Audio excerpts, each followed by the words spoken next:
Live now. See if it will pop up live on my phone. Load up, wait a little bit for the buffer, and get ready to roll. Make sure that everything is Yep. audio savvy. I have problems with that. Yep. Says I'm starting. I wonder if it's gonna play through that background little video I put on there before it actually goes to it. Yeah, the buffer is usually about 30 seconds or so. Yep. Says it's starting. Oh, now it shows that we are live on my Yay! end. And of course, there's going to be a lag, so I have to just make sure I keep up with the comments as they come in. Yeah, those should come. Those should come. Absolutely. All right, so if you all can hear us, welcome once again to my Rebel channel. I am once again Hunter, aka the Ultra American TTRPGer, aka Jim Jones of Classic Gaming, as I like to go by. And I have once again for the next another new episode of A Witch and a Paladin. I have my good friend Georgia here with me. Hello, hello. How is everybody tonight? Yep. So I guess before we get started, why don't you just tell me how your week's been? Boy, I will tell you what, it has been an extremely busy, extremely crazy week. Everybody would be really, really keen to tune in to the Friday show I did this morning. This is my double feature for the day. So I was actually not live all week. I did GOP stuff and election training. So I went live this morning to promote tonight's show and talk a little bit about the news and all the craziness that's going on.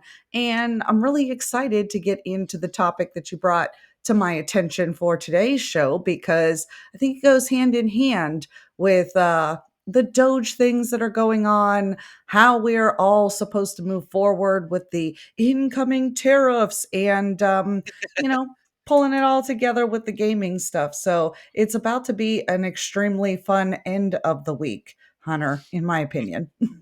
Yep. So it's funny you brought up tariffs because I was going to bring up that where I work at, I'm not going to say the name, but I live in Arkansas, so you can probably guesstimate where I work at just from that alone.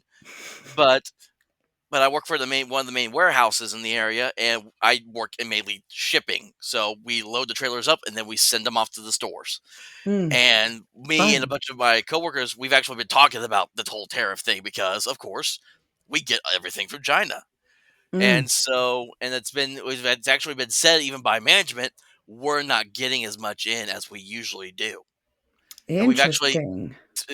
the last couple days, counting today, we've actually gotten off early from work by like an Wow. hour because we just been going because it's like we have freight that we're loading, but the people that like pick this stuff to send down the line for us to ship, they're not picking out as much. So Mm, sometimes they're getting off earlier than we are because we have to wow. make sure that at least our lines are empty before they just send us home. So that way the next ship that comes in isn't picking up our slack, basically. Right. And No backup. yeah, and so we've all been talking about like my bet is that we'll probably be good for at least another 2 or 3 months before we really start to see and feel it if the tariff issue with China continues on by then.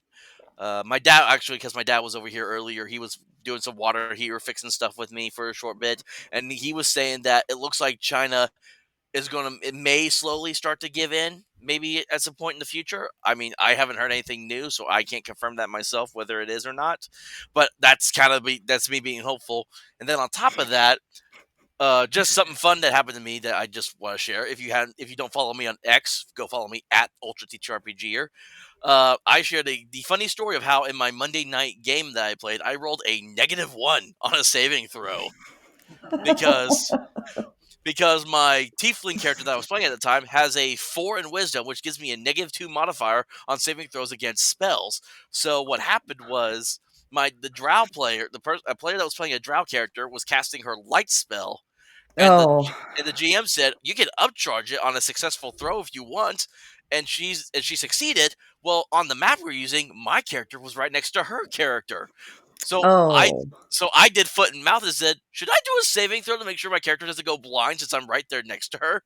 And I rolled a natty 1, with the man, and then with the -2 modifier made it a -1. So I literally took off this headset and I screamed, "Ah, my eyes!" And Very, very tragic. Oh, one of those moments. You're like, "Why did I should have kept my mouth shut." it's one of those things where I failed so bad that it was just hilarious at the same time, though. So that's But the fun of it. you'll remember for next time. It's a learning experience.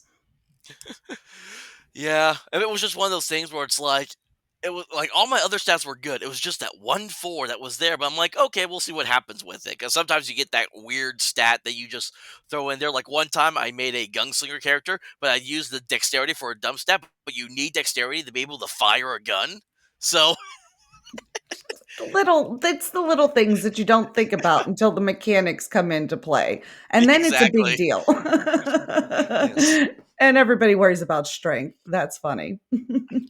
And speaking of TTRPGs, since this is once again, it's an issue of I always get it backwards. It's politics being downstream from culture, right? Yes, yes. Politics is Yeah, downstream from the culture. We're behind the yeah, 8 ball. yeah. I sometimes mess up. I say culture's downstream from politics half the time, which I'm like, that doesn't sound right. But sometimes it can be the reverse. It just depends. But this is definitely one of those cases, as I actually have the Kickstarter for this RPG. That's kind of be the highlight of this topic right here. So let me get that Bring it screen up. open. That's right. Because this All is right. a highly debated topic, and, it's great that we opened with the tariffs and talking about, getting product from a supplier who's pretty reliable and then having to change that supplier, which is kind of what's happening in the entertainment world on whole, right? Exactly. And so what we are looking at here is this is a game called Mad as Hell. And as you see right below it, an anti-capitalist demon hunting RPG. Now, I had to. excuse me. That's Now, character effect. I guess my question is, who are exactly the demons they're hunting in this game? Anti-capitalist, demon hunting. Okay, now I see your point. An Yeah, it's definitely not the anti-capitalist. anti-capitalists are hunting. I'm pretty sure this is going to be one Demon of those things where hunt. it's the big bad corpo guy that they're going to start Yeah. going after. And Well, let I me see their art here on this book that, kind of resembles somebody that we know a little bit. Is And it honestly, it looking looks like, familiar? honestly, if I think it looks like if they took a black and white photo of JFK, it's almost what it looks like from here, but I could be wrong. I don't. That I was it's thinking any standard politician with the well, collared shirt that would and the cut, right? that basically would be it. And if we go down to, let me see if I can story. So it's demons are real and they must be confronted. Your goal is always to destroy the harm that makes the demon. But until you can, you must destroy the demon. Until you do, your communities will not be safe. People will die. The evils of capitalism have torn holes in the fabric of the world, allowing demons to hunt the vulnerable and make life hell. As radicals in Mad as Hell, you'll work with a community to hunt these monsters down and bring an end to the quiet violence that brought them into existence. This just already screams red flags for me right off the bat. This is so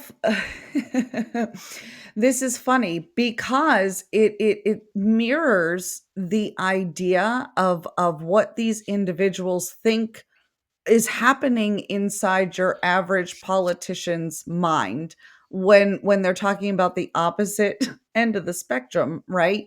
They're constantly telling themselves that these individuals walk around with this destroy everything mindset. That's why they write the, racist legislation, and they meddle with their ability to do what they want with their healthcare and so on and so forth. It's so funny that it's a one-track mindset for these individuals. It's I mean, hilarious. but look at their choice of wording that they're using on this game. Destroy the demon. Your communities will not be safe. People will die.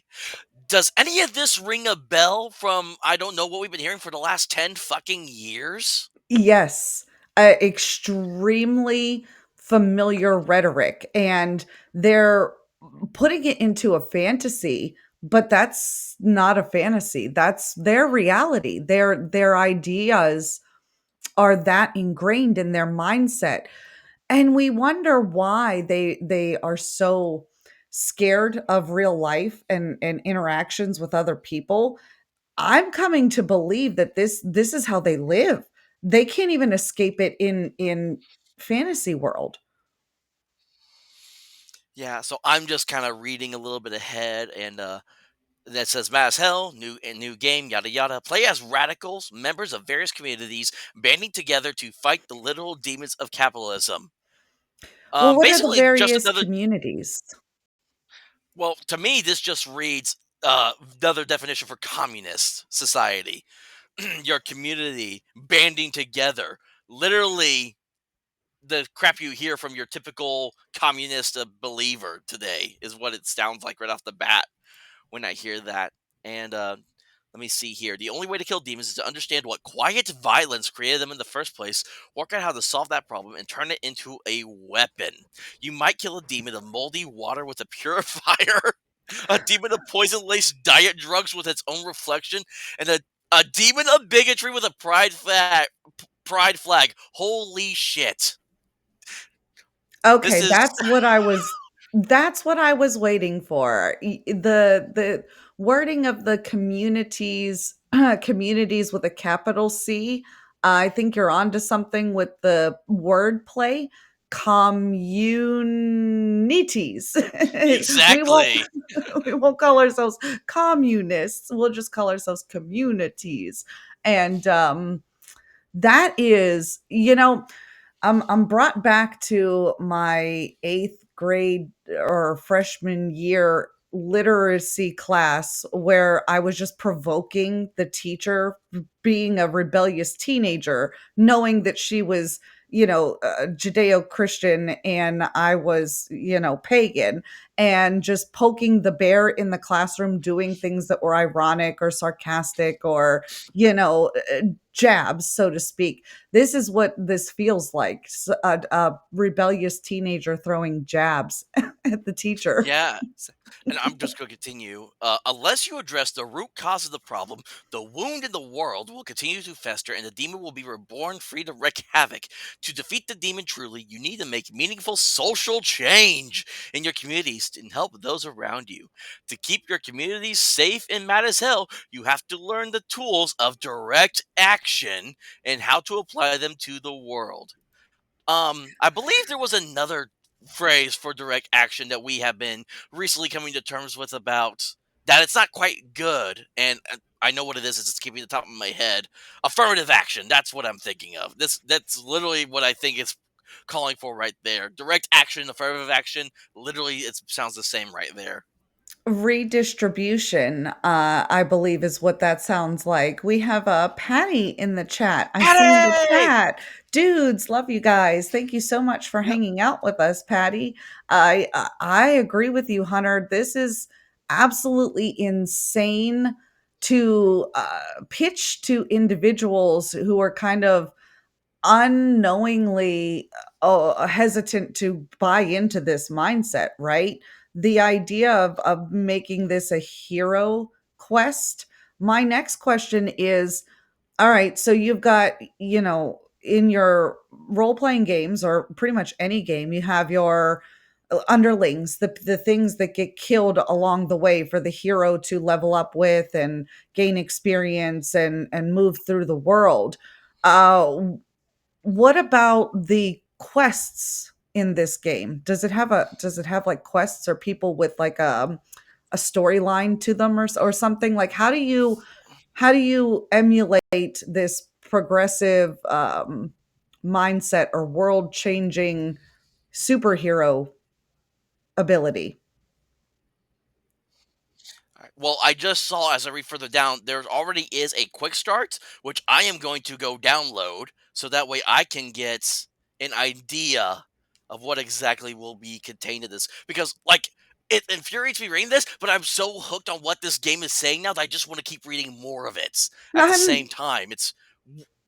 impressed with It's the like level of thought already that has gone into it. And Patty, I did not miss the fact that you're shoveling bunny shit into the garden. That is cute. Um, I didn't even know you had bunnies.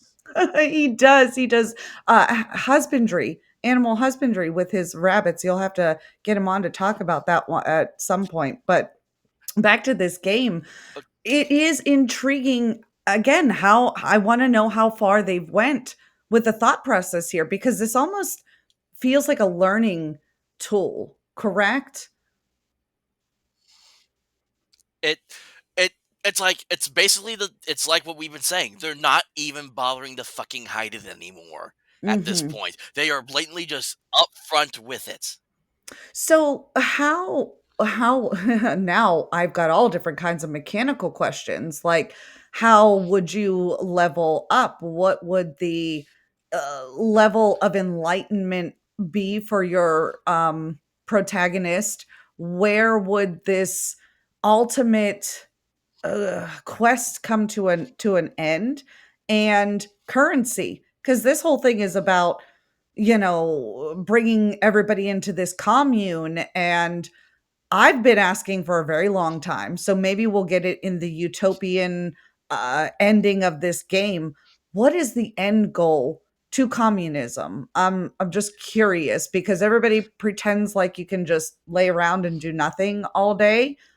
What's the end goal? What does that Okay. look like? I know. So the one thing I will give this game some credit for, and this is probably the only credit I will give it, is I do like the artwork for it. Mm, Because it basically it kind of gives off that Morkborg vibe, which unfortunately, while Morkborg is a great game, the people who made it, big time communist believers, and even the own if you go to the Morkborg Discord, which I got kicked off of because I called them out against their commie bullshit on the server. shame. Yeah. So I see the I do like dragons this part. here. That's cute. The oh yeah, all the background I see it. Yeah, and then running games, of course, and then hold on, I'm sorry, it's being slow on me for a second there. The project, there was a section I saw because I thought the quick start would be on here for me to just write up download. I saw something on here. Politics. This Mm. game is unapologetically left wing, anti fascist, and anti capitalist. To quote my buddy Ryan David of Nerdcognito, these fuckers don't play the game. This is the kind of shit that we now see that this is what WotC has made. This is what Paizo is making. So many people are doing this now. And it just blows my mind that it used to be like kind of water on the bridge, and now they're just upfront with it. Yeah, it used to be hidden. There's a lot to be said about the lost art of being subtle, having sarcasm or a dry humor. Um, there's a lot of things that get lost in people's translations nowadays. But coming out and having to tell your audience that this is unapologetically left wing, anti-fascist, anti-capitalist, kind of brings me back to those simple game mechanics, because as you play enough tabletop to know that bartering within worlds is different, but there are, some currencies and things that need to be done through the mechanics of the game that mirror real life instances. And as your saving throw and all that went, there are also repercussions to other people's actions. So when you get into the mechanics of unapologetically left wing, how far into fantasy world and political fantasy of violence and destruction, and the way that they really see their opposition, does this game take it? And at what point are you looking at a pure propaganda piece as opposed to some viable gameplay? Does that make sense? Yes. So continuing, Madison those for people that are mad at the way things are but don't know where to start. For people that know the world is fucked, who might not have one unified answer, but know they have to do something. Okay, I know the world is fucked. I'm not bringing it to my game table to Game. force my players to reenact it. If when I come to the table, I want to get lost in the fantasy. I don't want to live in reality. This is why I always speak out against people who want realistic gameplay. It defeats the whole purpose of the game when you add realistic stuff into it. When it gets too close to playing out a case and scenario, who wants to buy the Casey Anthony "let's try not to kill our kid" game? You know what I mean? That just would not sell, and I don't think that it should. This is the level that I believe this is on. But I digress. When you espouse these principles, what type of audience are you reaching out to, and how long is this going to sustain itself? Because after you teach the things that you want to teach in this game or get people on your bandwagon with that anti-capitalist thing, my question has to be, Hunter, what are they charging for this game? Uh, I we will eventually get to that point because I'm just so intrigued by this blatant just truth to this right now that I just want to keep reading more. So I want to read through this down. Then I will show you, like, because they've reached the full funded. The game's fully funded at this point. So once it's done, it'll be like maybe up to a year as about how many some of these will take before they'll actually Oh, get shipped out and stuff. But I will show you all that after because again, just I'm I'm blown jumping away the with what shark. just Yeah, yeah. go right ahead. So Walk us through it. the game is intended to create a safe, lightly, and I'm saying, quote, lightly fictionalized environment for aspiring and current activists to become familiar with the methods used in community organization and direct action. It helps provide a structure that mimics the real world approaches to tackling injustice through a radical lens and take action against capitalism. We are working with writers and sensitivity consultants. Oh, gotta love those sensitivity consultants heavily involved in leftist movements, which gives everything a strong and which gives everything a strong anti-fascist slant. And of course, you got people doing the Black Power hand gesture down in this thing here. And uh, hold on a sec. This can't be right. Hold on, if this thing will actually work with me here. Because I just saw this. As part of the core rulebook, we've created the Radical's Handbook. This homemade zine is an in-world guide to demon hunting that acts as both a player and character primer. It contains commentary from multiple in-world radicals woven into the stunning art from Scrap Princess. Don't know who that is. The handbook will be rendered in a different paper stock inside the cover itself, separating from sections. Download the PDF of the handbook free on some. Okay, now I gotta find that because I'm like, there's no way. I'm reading this and I'm like, there's no way this is real. There's no way. This is very real. Patty says he thinks that there's a place for it in parody, and his evidence is in the South Park RPG video games. And I understand exactly where he's going with this because I am too a free speech absolutist. But as I've kind of, and honestly, none of this is scripted, but as you've gone through this, we're right dead nail on the head. This is a handbook to go from fantasy to reality. Yeah, I mean, this literally sounds like not the A Communist how to. Manifesto. Was it? This literally feels like wasn't there like some how-to terrorism book that was Uh, really popular for like a long time? the Anarchist Cookbook. The Anarchist Cookbook. That's what I'm thinking of. Yes, I owned many copies of the Anarchist Cookbook over the years, but even that wasn't, in my opinion, this particular level, due to the simple fact that it was a collaboration of things that were uh, I would say, roundabout methods to make viable weapons of destruction and means of booby traps and so on and so forth, and different concoctions with chemical compounds of base nature that you would be able to obtain on your own as opposed to going through official channels. Now, this is quite literally, in my humble opinion, a stepping stone for individuals who are going to be brainwashed into acting out all the things that the original D&D, I'm talking about your 70s folks, got accused of doing during their RPGs, like acting out sexual fantasies or interactions between characters and so on and so forth. Demon worship. This game's encouraging that. No, I so of course everyone knows because the reason we call this Witch A Paladin because I am a Christian and Georgia here is a Wiccan. And I don't know if you ever saw this video, but a while back when I was first being on Rumble, I did a review on this basically a Christian extremist that also makes his own TTRPGs, and he was trying to talk about how Shadow Dark was such a bad game, and again, he's basically saying all the stuff, all the crap that was said during the Satanic Panic was about demon worshiping and false gods and all that. It's like the whole point is it's a game. No one Mm, is you're not supposed to believe you're supposed to be immersed in it, but you don't actually believe that you're actually doing the things you're doing in the game. That's why you make characters. And that's why right. I always find it weird that people always want to play human characters over one of the many fictional fantasy races because why would I want to play as myself half the time? At least that's my opinion on that.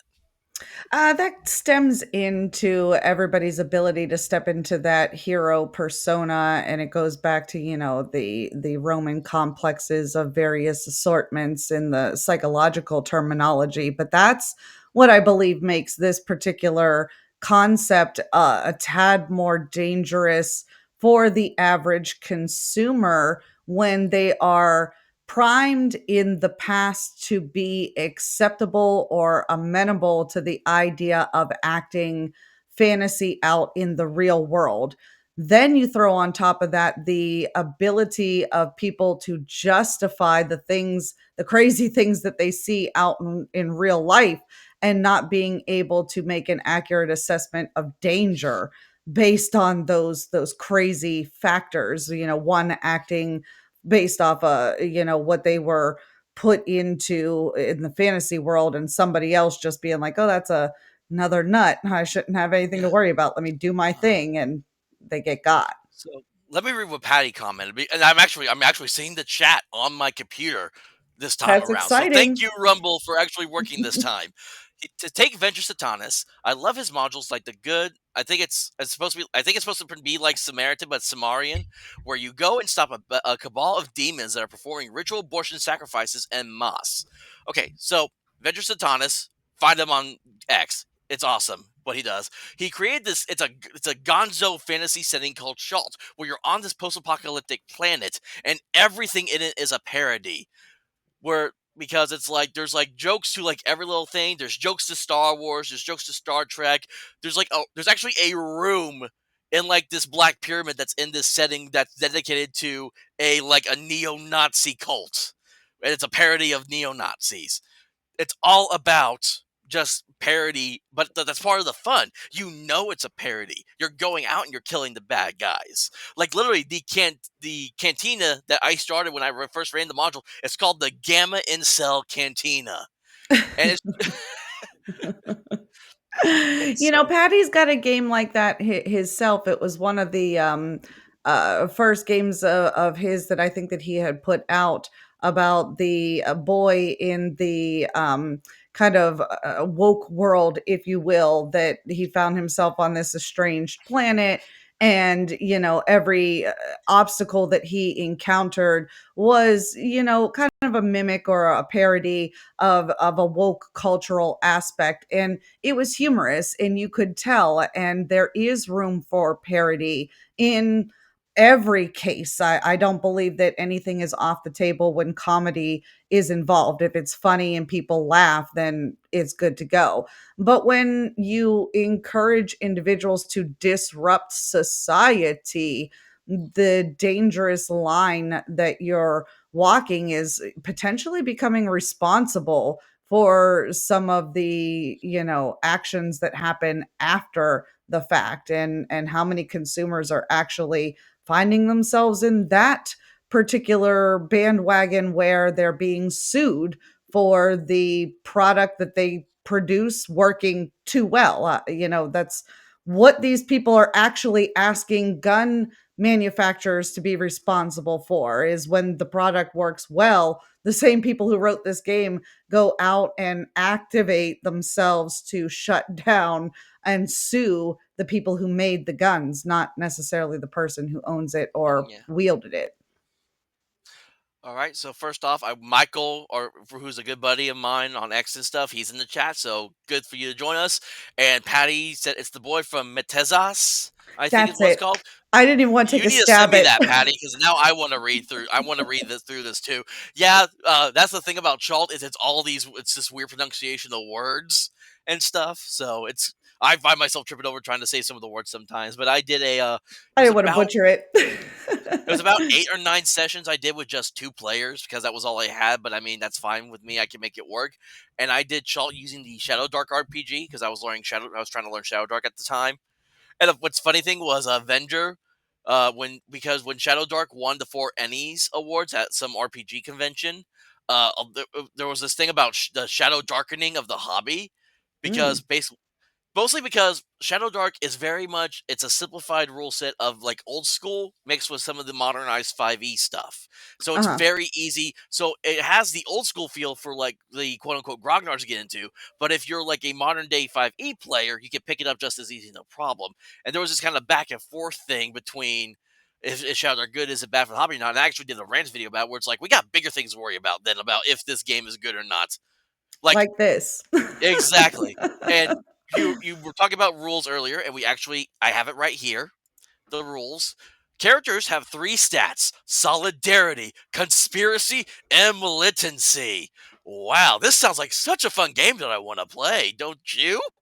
I am already miffed and confused. Yeah, But so continue. when attempting actions, roll 2d6 and add the relevant stat. You succeed on a result of 8 or more. If you fail, you can use exertion to re-roll dice at the cost of gaining distress. Distress is a measure of how tired, stressed, and downtrodden your character is, and the higher it gets, the more risk there is of them getting hurt. So if you're not familiar with Powered by the Apocalypse systems, it basically utilizes a 2d6 dice system where usually it's if you roll it's more narrative focused, and usually if you roll the dice, depending on the roll you get, it's a mix of either you fail, a complicated success, or just full on success. So this is kind of like a Powered by the Apocalypse based system where it's definitely going to be more narrative focused from the sound of it. And then I saw this down here. Characters are also part of several communities which they can call upon for resources, information, or assistance at the cost of reducing the community's strength or introducing risk. Characters also have privilege, which is a benefit that comes with a downside, but you can use as much as you like. Oh. Dear Lord, we are Oh. all going to hell. Well, of those categories, which one would have the most privilege? I couldn't even imagine. So let me see. Each radical is also armed with a token, an item infused with quasi-magical powers that aids in the fight against capitalism. Squatter's keys open the locks and doors of any vacant property. A face block obscures the identity, voice, fingerprints, and DNA of anyone who wears it, or a memory cudgel removes the memories of those it hits. So it's Ooh, definitely kind of like a science fiction, kind of magical modern day setting is what I'm going for. This is definitely supposed to be happening in the modern day time. modern And then day this says, times and with some very interesting abilities, quasi magical powers that fight mhm, against capitalism. So, I mean, let's just can I break that down for just a second? Squatters' keys that open locks. Okay, I can understand that breaking down capitalism.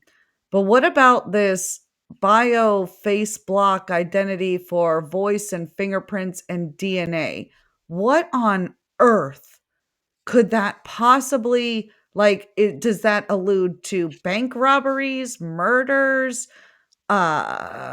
fraud? What are we talking here? mhm, exactly. Hmm.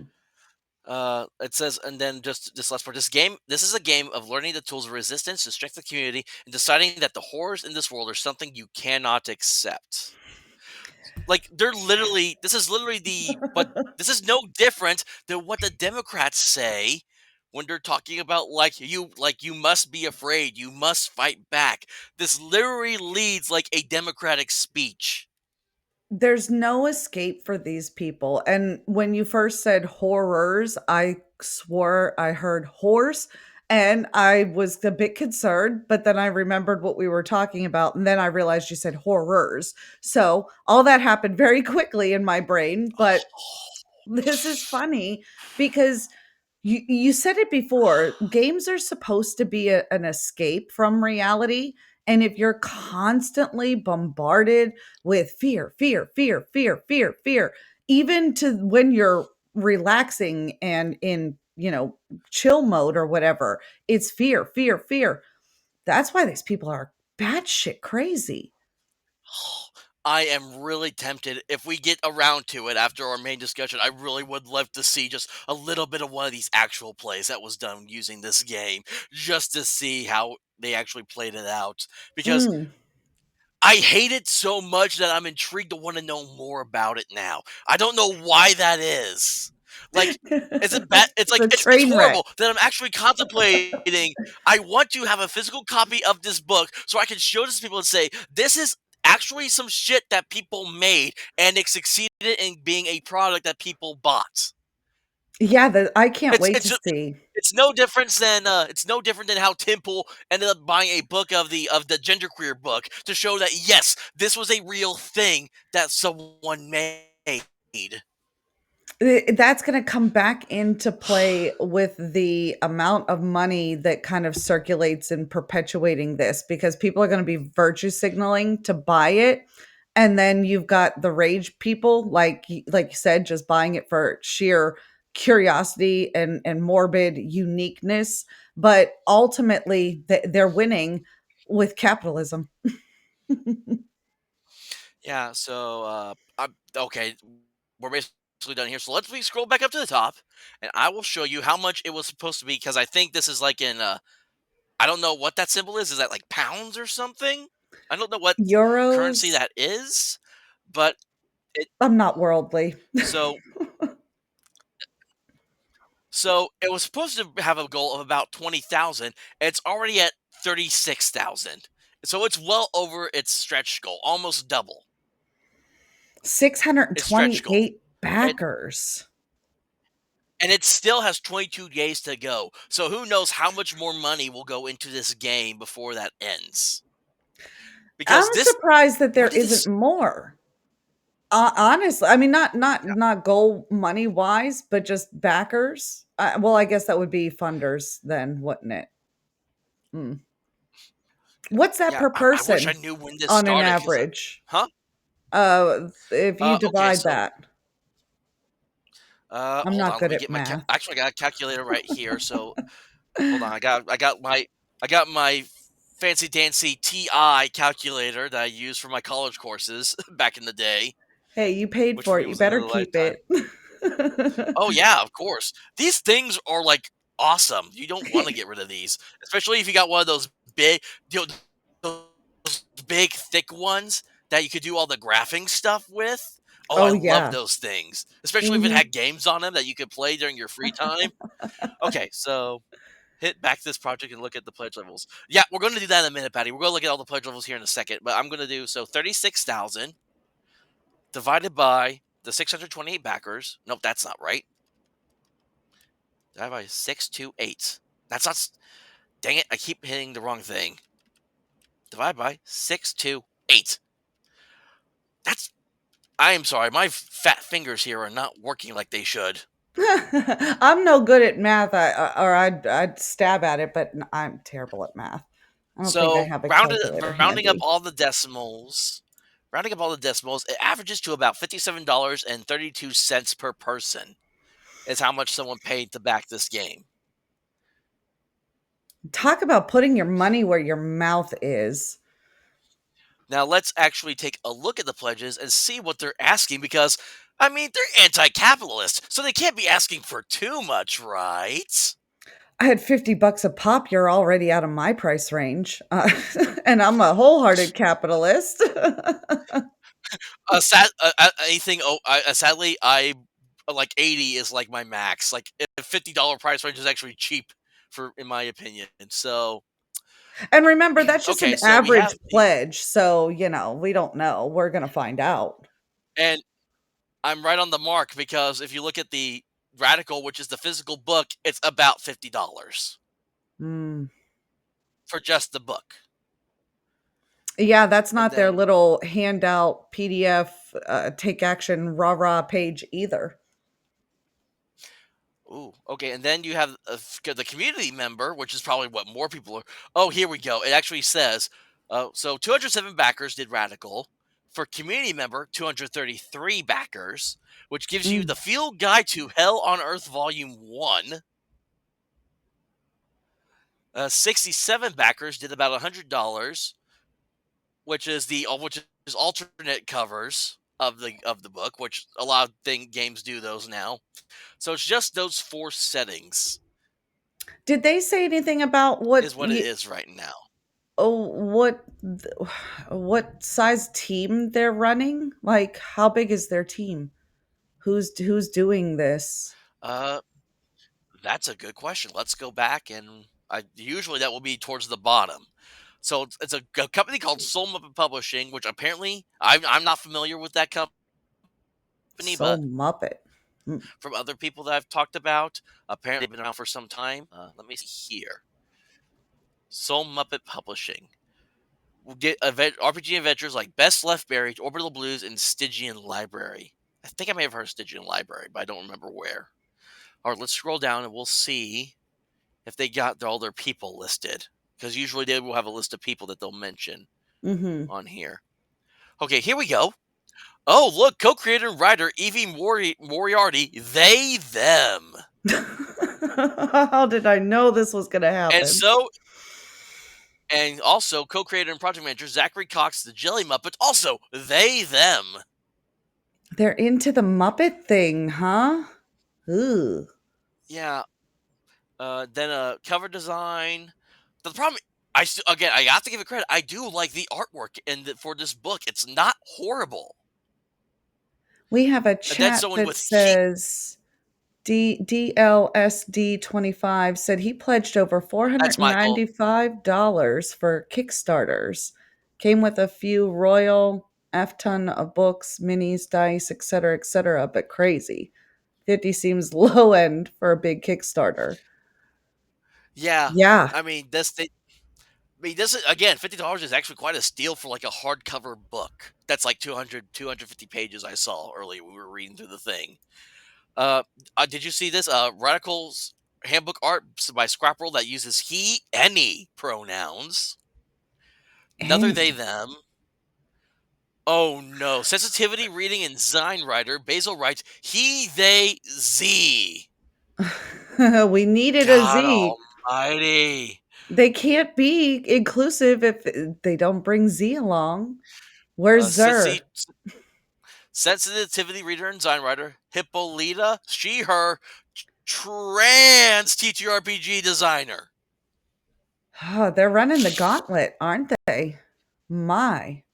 They're not hiding it anymore. And they're definitely bringing all of the, I guess, credentials to the table. This is quite a few individuals involved. Uh, I'm kind of impressed Yeah, with that. yeah. Lots of they, thems, a couple he, hims, a few she, hers, if you want to count them as she, hers. Oh my god, design writer Joe Winter, 27-year-old chaos witch. What the Okay, I'm sorry, Georgia. What the fuck is a chaos witch? A provocateur amongst both your kind and mine alike, more or less aesthetically involved, and they like to hex. That's the short version. But yes, And chaos witch is a thing, believe it or not. and I have to say this with Patty. No, I refuse to pronounce that. Zine is pronounced as zine like magazine. I read it as Zine. I've only ever heard of the Zine, and I will keep calling it Zine until my last dying days. I will die on that Oh, hill because this it does is not sound right. A zine? No, I can't. That doesn't sound right to me. So, uh, oh, Oh, All but right. this is crazy. So we have a group of hybrid individuals collaborating, at least on the surface, as to what it seems to be in the favor of their ideologue that they have put forth and emulated in this Kickstarter or this game or whatever. But I don't know. I guess at the end of the day, what is this supposed to accomplish for the community? I guess going back to that, how do you win the game, so to speak? What are they going to That's get out of this? and I'm going to actually I found the quick start on my phone and emailed it to myself, so I'm going to pull that up now. So let me get out of this. Oh, stop sharing right there on my screen. There we go. But I just gotta stop for a second because That was a lot. That was a it's lot. I don't know where these people come up with these concepts other than it is their entire identity. This is not something that they are equipped to live without, right? Because it's now infiltrating everything. this is actually worse than. So as much as I love City of Mist, I have to give them some crap for this. They made the same people who made City of Mist made a game literally called Queers, Mm. and it's basically gay Sentai Rangers. Is basically the whole premises of the game, where you're fighting against ignorance and toxic masculinity and the neutral family structure. Literally, no, that is one of the things you fight against. Is this couple that wants proper family structure, where it's like father mother households. You're fighting against those for some reason. Is this because we put the price of therapy way out of reach for most people and this is their coping mechanism? I did therapy for a year on Medicaid and it covered it. I don't want to hear anyone's excuse about therapy being too expensive if my fucking Medicaid at the time could fucking cover it. Yeah, I'm just trying to make excuses at this point because, again, aside from attempting to want to indoctrinate individuals who are on the fence or just literally not being able to escape, even when you look at fantasy games on a whole, there's, still, like you said, not that dedication to human concepts, human logistics, or human structures. There's always an era of magic, an era of advanced tech, an era of, combination of old timey, like with the steampunk, settings and so on and so forth. So, it always seems to have its own juxtaposition to the way that the world works, so to speak, as opposed to taking something so literal as textbook psychological disorders and turning them into superhero capabilities. Like, that just seems crazy to me. Yeah, sorry, I'm just going through a bunch of stuff here, getting my phone back open, make sure that it's keeping up with the chat, which it is, and then I'm trying to download both the quick start and again the Rattles handbook was free too, because if we have the time, I really want to take a look at that as well, see what this is actually to have detailed in that book, because I'm. Well, no, go ahead. I was just gonna ask, like, because that's another thing. They're giving out this handbook, and they still want the money for the backing. So there is some knowledge that you're going to have to take some money to make this stuff work. So how does that settle with their anti-capitalistic views? Okay, and that's actually a perfect way to bring in the question that kind of was part of this whole conversation to begin with, because this is not the first time I've seen it. If you're familiar with the show Dimension 20, Brendan Lee Mulligan, who's the dungeon master for one of the games they do on there, is basically very open about being anti-capitalist himself. The majority of the games he runs on that show revolve around being anti-capitalist or bringing down whoever it is on top. And there was another one, and then again, he creates a Morkborg, very much anti-capitalist. Cyborg is all about fighting against corporations. Someone made a because Morkborg has a good third-party license that's popular with their community. Someone made a Morkborg game called Corpborg, which is basically, yeah, against fighting against the man and all that. So, and this is what drives me nuts because we live in this capitalistic nation. We wouldn't be anywhere without it, and yet the anti-capitalists want anti-capitalism, but are using capitalist means to seek that goal for some reason. Make it make sense. Yeah, other than them, proclaiming that I've heard a million times that they're trapped in this system and they don't want to necessarily be in it, it seems a little paradoxical to the point where you're like, if you believe in it that much, and obviously you do because you went to the utmost extreme to put forth this value set and really think about logistics and how things are going to work, but at the end of the day, you still have to take that compensation for your production and be a part of the system that you hate so much. I don't know. I guess that just eats them alive inside, which is why they're always such miserable human beings because there's really no way around it other than to produce something for free, and we know that they're not willing to do that either, right? Because they don't even like to get compensated for their time. That's slavery to them. It's like it's like, am I crashing out? Because I feel like I'm crashing out right now going over this game because because like I already knew it was gonna be weird because again, anti-capitalist demon hunter RPG. Yeah, I know it was gonna be weird. I did not realize the fucking audacity this game was gonna put me through reading over all these details. Because It's again, wild. Again, like I agree. I didn't research this game beforehand, except I heard someone talk about it in the Discord server I'm in, and so I'm Mhm. like, this might be something to talk about because I was focusing on the anti-capitalist part. I didn't realize the extent it was going to go into. Oh Yeah. my god!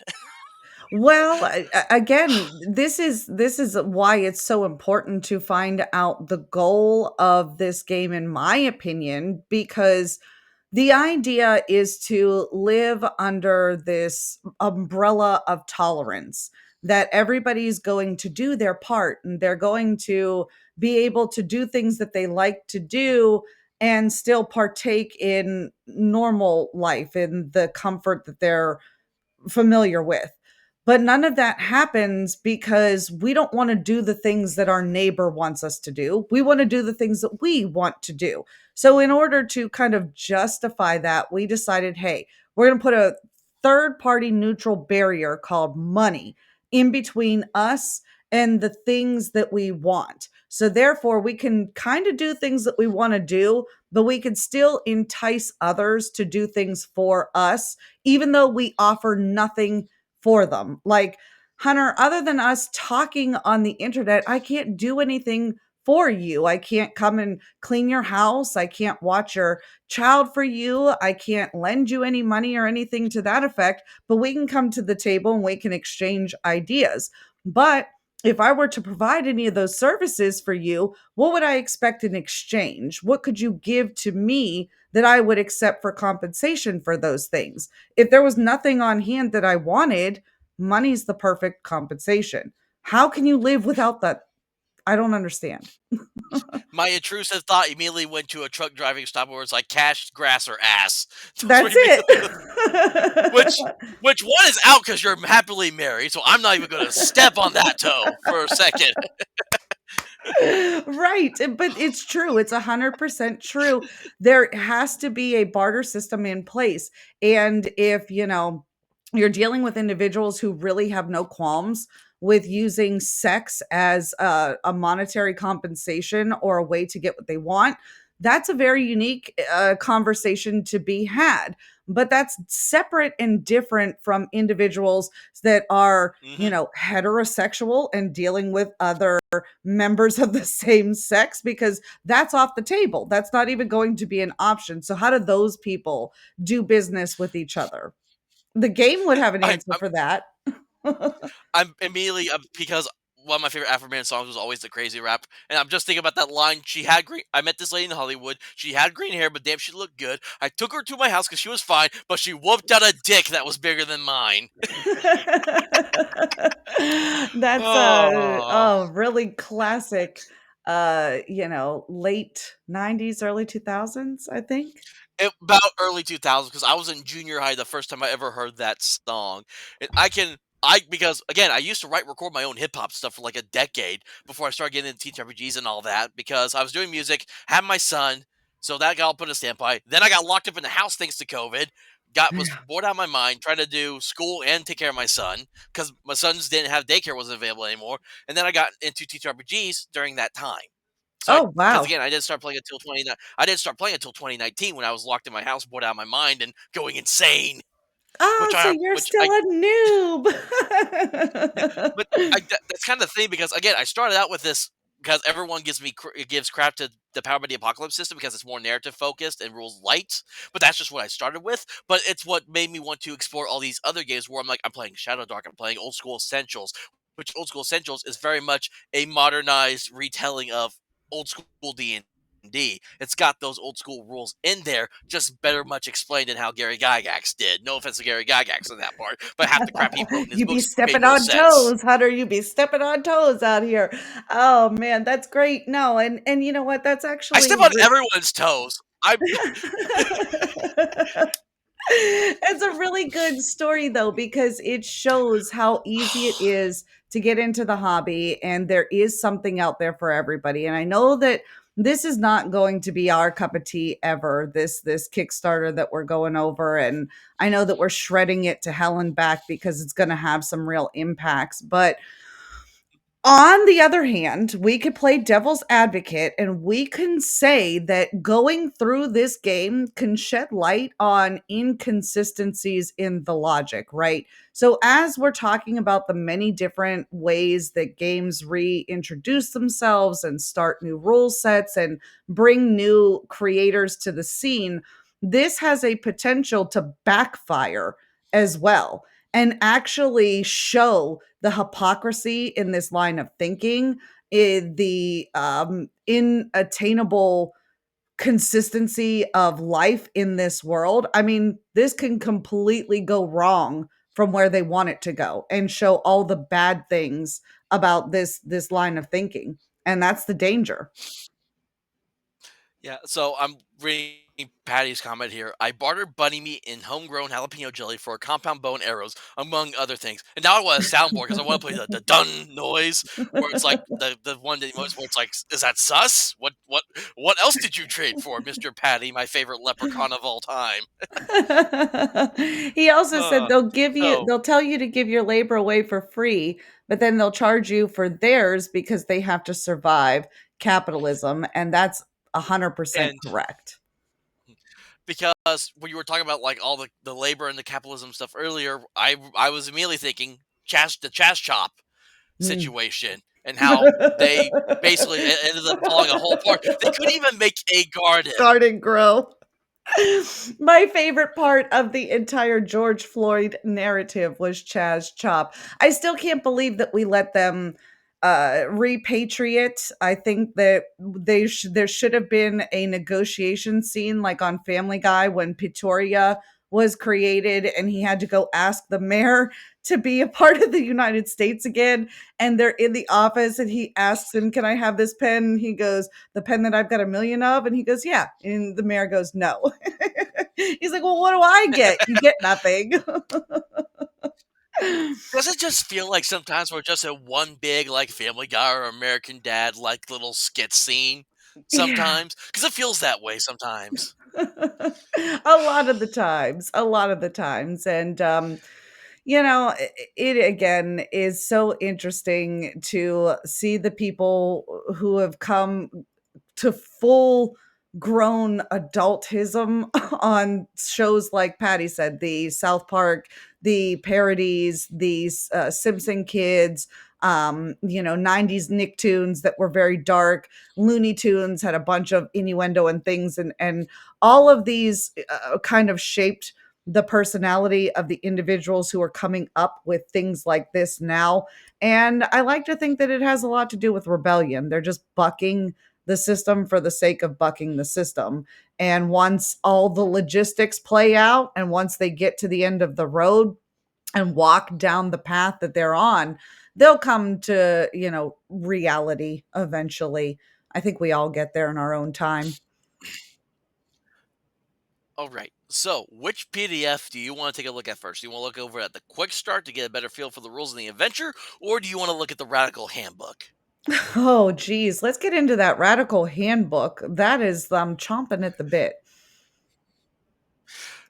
Oh, not no, that's managed participants. That's not what I need because I want to Patty keep you in here. I traded don't want deer to kick you meat out. from my neighbor to help me level and grade my backyard. See, that's what I'm talking about.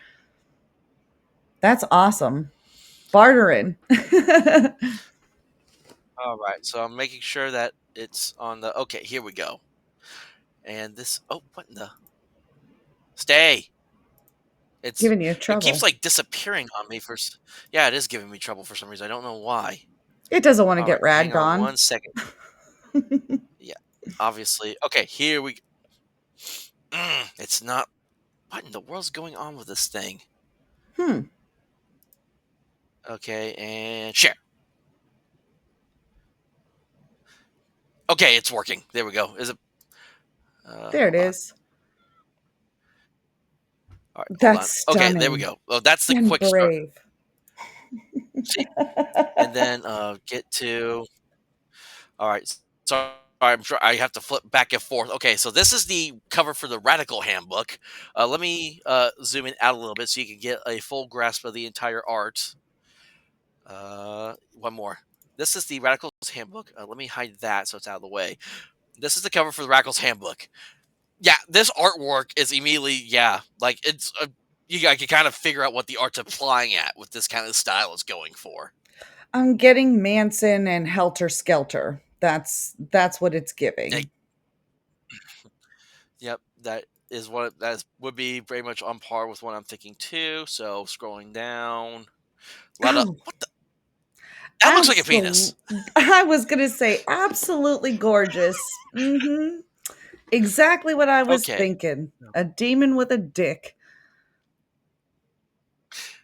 okay, you have okay. So starting here, you have this handbook because someone passed it to you. You're a radical now, and you have a responsibility to only pass it on to people who need it. We wrote this in November 2015 to try and get everything we learned about the struggle in one place. November 2015. I wonder what this coincides with. Where's the registered trademark under struggle? Come on, we know that somebody has that registered somewhere.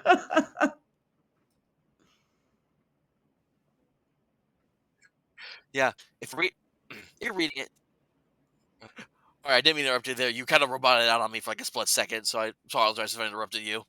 Oh, no, no. I just said that somebody's got register on that trademark for the struggle. Somebody does. Mm, Hustle Jenkins or all right, somebody.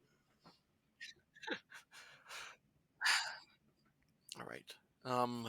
Okay, I was trying to remember last movie. If you're reading it, you need to know as much as you can, as fast as you can. The struggle is different in every place and every time, but the fundamentals are the same. Don't show this to anyone you can't trust. Good luck out there. You know why you got this handbook, but let's hit the headlines anyway. Demons are real. Demons are man-made. Demons have the same people. Capital. Demons have the same people. Capital hurts. Only through a class analysis can we stop more demons arising. So definitely is trying to focus on a classism aspect, I think, in that Mm, regard. If you remember nothing else, remember that Capital did this. The best way to keep a demon down is to destroy Capital.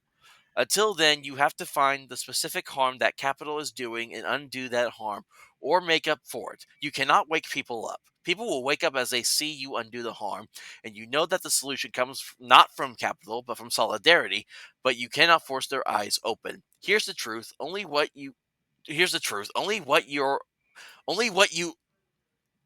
okay, there's obviously a mistype here because that doesn't it should be only what your own hand it should be only what your own hands make in common and together has power. Demons recoil from it because they are creatures of capital. Do not buy and sell the tools of your liberation, but make them in common. So, okay, what? so then this is gonna go yeah. What? I know that there was a typo there, and that's not at all what I'm having problems processing. It's that entire phrase, that the phraseology. What? Yeah, I mean, they want it's basically reading like communism, where it's like we must work together to stop the man. But what is the difference between your hands creating capital and other demon hands creating capital? I guess it depends on like depending on I'm trying to think because it makes me think. I think of when I think of this stuff, like because I love the Bioshock series, one of my favorite video game series. I always think of Andrew Ryan when he says every man is entitled to the money he makes in the sweat that off his brow is one of the big things because he's like because the three things he calls out like dudes are you entitled because he starts with he goes are you entitled to the sweat of your brow the government's it's like the government capitalism says no belongs to the government religion says no it belongs to the church and the communist says no it belongs to everyone and Andrew Ryan was like no a man's entitled to what he works for and this is basically saying like we must work together everything we do is for all of us is what this comes off as. Well, I agree with your analysis of the sweat of your own brow phrase and so on. But what this said about not using the capital of others, but using their own, but they're not allowed to make capital because capital is evil. So what exactly power do Oh, these people possess? Like what are you how are you doing anything when your own doctrine prohibits you from doing something? that that makes a lot of sense. I didn't think about it that way until you brought it up. So I'm again, just this is going confused. about I'm very demons. confused. Like So demons, I so, this get is it. talking about demons. Okay. So that would be like the equivalent of, don't take from the devil and, obviously these people have their own classification of what a demon is, but I'm just really still confused as to how you're what are you doing? How are you moving through this world? You can't open anybody's eyes. Okay, fair enough. You're killing demons with your various rainbow flag swords and human justice powers. But back to the quests of saving the princess, so to speak. How Mhm. are you changing the minds or releasing the princess from the cage? I love what Patty said. We never blamed them for being intellectually consistent. This is true. Yeah. This is my So this is problem. basically what I was. Yeah, this is the section I was expecting to be in here. How to kill them. You cannot Yes. kill a demon with normal weapons. You must use their banes. Wrap your wrap your bats and blades in things that hurt them. Dip them in solidarity salt. Coat them in metal you smelt it yourself. Nap them from flint you find. Keep them out of places with circles of solidarity salt. Or bind the doors with rope woven yourself. You can keep your homes and meeting places safe by covering them in art. Which is it's funny that they underline covering them in art when the majority of communists have been out there like pouring soup on art. Is that part of the thing? Because okay, all right, it's starting to kind of come together. Dip them in solidarity salt. So you can't go ransacking the neighborhood, taking the kitchen salt out of the house of the bigot you just killed. You have to go mine your own solidarity salt. But where the fuck are you gonna get that? It's like, I'm sorry, I'm just thinking about what the fuck is this piece of artwork that someone made in this? It's the Like, opposite of the ring girl. The ring girl was all black and she's bright red. See, all opposites. You think of the opposite. okay, let's see. The system and drones. To quote the comrade, that system is our enemy. But when you're inside, you look around. What do you see? Business. Oh, here we go. This is basically what I was looking for. What do you see? Businessmen, teachers, lawyers, carpenters, the very minds of the people we are trying to save. But until we do, these people are still part of that system, and that makes them our enemy. Wait. Businessmen, So, teachers, lawyers, and carpenters. The very minds This of the is, people we are trying to save. but So they're still part of a system, and that makes them our enemy. It's that this is literally no different than what we hear today. No different. so how are you supposed to identify? Patty said, case in point, these people hate Christians. Demons are a Christian thing. I agree with that.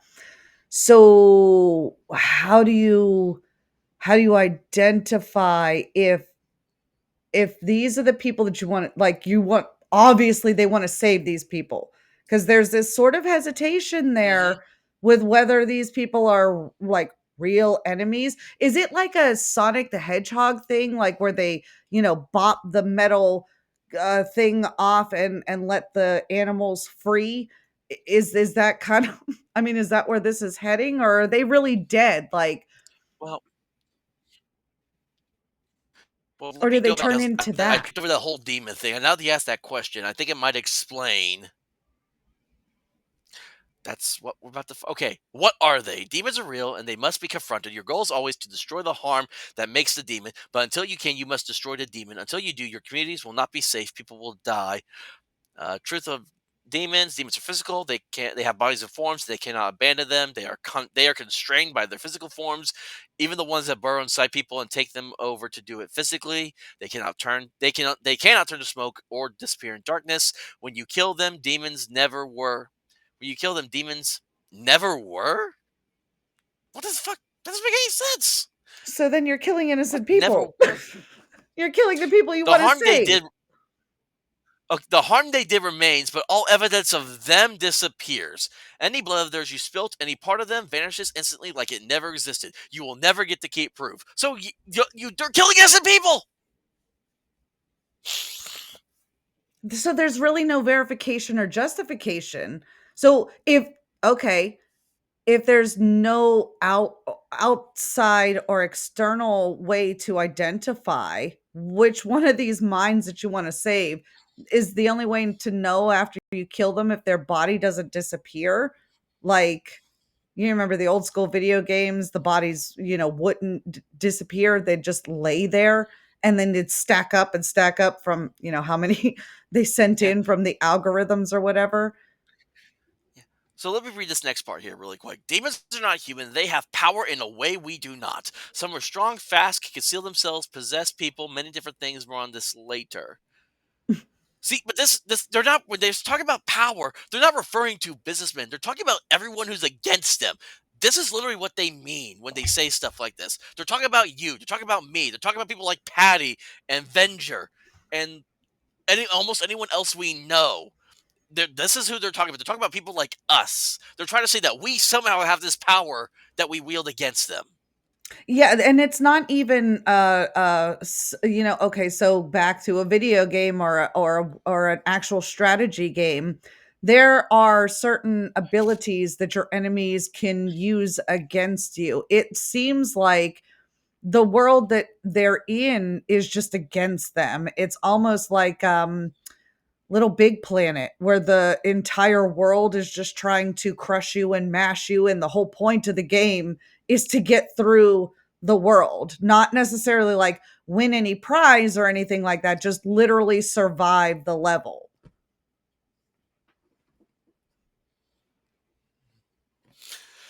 Yeah. So it was just the rest of it was going into more like the actual mechanic stuff behind the demon. So it was just kind of skipping over that. So I'm curious what they say. Uh, uh, you have to understand. So going back to this crazy part, you have to understand most of these people are not ready to be unplugged, and many of them are so inured, so hopelessly dependent on the system that they will fight to protect it. You can trust your communities who support you and have your back, but beyond them, at best, people can't be trusted, and at worst, will betray you. They might not even mean to, but they can't accept the truth, and that makes them dangerous. Whose truth? My truth? Your truth? The objective truth? The subjective truth? Well, this goes into them kind of policing the way this game is played as well, too, because who's to say that during the dungeon masters gameplay or setting, they're making the proper disingenuous equity derangement points. Like we were talking before about, rolling the dice and equating the numbers to an outcome. In this particular case, what are the ranges of the outcome, right? Like he hurls a racial slur at you and you retaliate with your pride wand, or what the fuck? I don't know what would constitute initiating a battle, what would constitute a win in the throw percentage, and then, like you said, at the end, I guess if they're truly demons, their bodies just poof and disappear, and that's got to be articulated as well. So, for example, because this is something that happened today and yesterday, actually, this happened, and it's been on my mind all day. So, this game that is clearly about about committing violence against the other is completely allowed on Kickstarter and is fully funded, but yet a song by Kanye West, literally called "Heil Hitler," got removed from all platforms like the day after it was released. Touchy subjects. It's I like don't know. I see no difference between the two at this point. I literally don't. You can't expect me to be okay with one thing and yet be all like for banning something else. Either everything's allowed or nothing's allowed at this point. I'm getting really sick and tired of middle ground, and I'm known for usually taking the middle ground stance when it comes to a lot of this shit. Well, you would think that the idea of the middle ground would be to let sleeping dogs lie. Again, as long as there is no instances of an individual having direct communication with either the creative staff of these particular Kickstarters or ideas, or, in Hitler's case, if you're bringing him in on the Ouija board or anything, there's no way to really hold these people accountable for the way that somebody else perceives their words. And that's, again, the beauty of being in America, is that we can combat this through our ideas and having conversations about it and letting it exist. Like I said before, I'm not afraid of something like this being put out into the world, because I think that it's the perfect opportunity for people to walk through this mindset, this ideologue, and come to a conclusion where they sit back and they go, that really doesn't make sense, or that really didn't satisfy me. They're not going to get what they want out of the game any more than they get what they want out of acting this way in society. So if this gives them an outlet where they're more apt to do this at a table with a bunch of people that think the way that they think, and they want to come up with all these different crazy injustices to fight at their own table, more power to them, in my opinion. Let them go do that. That's more constructive for their mindset anyways. Yeah, so I wanted to go ahead and just skip on down to the end because I wanted to see what else was there. And I love this theory section because it literally is proving the entire point. The following pages concern the most essential theory that you should read and understand in order to further your fight. We have compiled an extensive reading list, both theoretical and also practical advice on organizing and fighting the struggle. Look at what's number one. Is anyone Well, surprised? Is anyone surprised? Because I'm sure as fucking not. it's cliche at this point. I think at the to be on that side of the spectrum, that's a given. You're not really Yeah, part of the club until you're reading the yeah. read read into the Communist Manifesto. You'll have to tell me. Do you recognize any of these other titles? Because I've never heard of any of these other books that are listed on this page. Capitalist Mm, realism. We do this till we free us. Combat literalism by like the literal Mao from China. Is that combat what? liberalism, yeah, Yeah. yeah. Racial Jesus. intimacy, Radical intimacy is what the radical intimacy. Yeah. the new abolitionists. It's so hard to say what's in a title, because everything is used so frequently, redundantly, and in excess. Every single thing that they say is so dripping with their ideologues and their oppression and their victim Olympic-hood that it kind of just meshes into one word after a while. I don't think that anything in particular gains a lot of traction because everything is so similar to each other. Yeah. Okay. I want to go over to this quick start now because I want to see the exact this adventure that they had in here. So kind of quick Kickstarter. Safety tools, of course, because that's with every freaking TTRPG now. Lines of veils and X cards. Let me see here. Those are all the main rules right there, which kind of went over in the thing. Running games. Ooh, let me go here and see ideology. Okay. Madisel is a game that's about doing the right thing at its core. It's about people who have decided that the terrible things in the world aren't something they can accept. This game is yours now, and you can play around with it and tweak changes and make changes, but there is a core ideology that underpins the whole thing. Keep to that, and you can't go too wrong. Fundamentally, it's militant, anti-capitalist, and liberationist. Some key points of the ideology that underpins the game. People are more important than things. That's an ideal. That's an Yeah, ideal. I'm very much torn on that one because I think there are some stuff. There's a lot of stuff in here that I would put above some people that I know that exist. Oh, I that's not think what I that's wanted already to do. it's already contrary to the premise that they've put forth in the prior works. They can't say people are more important than things when you're not destroying things to gain levels in the game, you're destroying people. So, hypocrisy Yeah. off the bat. Oh, but here's the example. Radicals would destroy the Statue of Liberty to save a single life. If they have to tear a symbol down to do what is right, they will. Again, what have we been seeing happening for the last 10 years with our statues? Oh, for sure. Absolutely. But they're still destroying people in the grand scheme of things because it wasn't like the Statue of Liberty put itself there. There were people involved in that. And it was a symbol of a certain type of people. So if people are more important than things, then you should understand that the people that put things in place are more important than the thing that you are upset about. But I think the logic level there is too Yeah. hard for them. My ear trumpet is.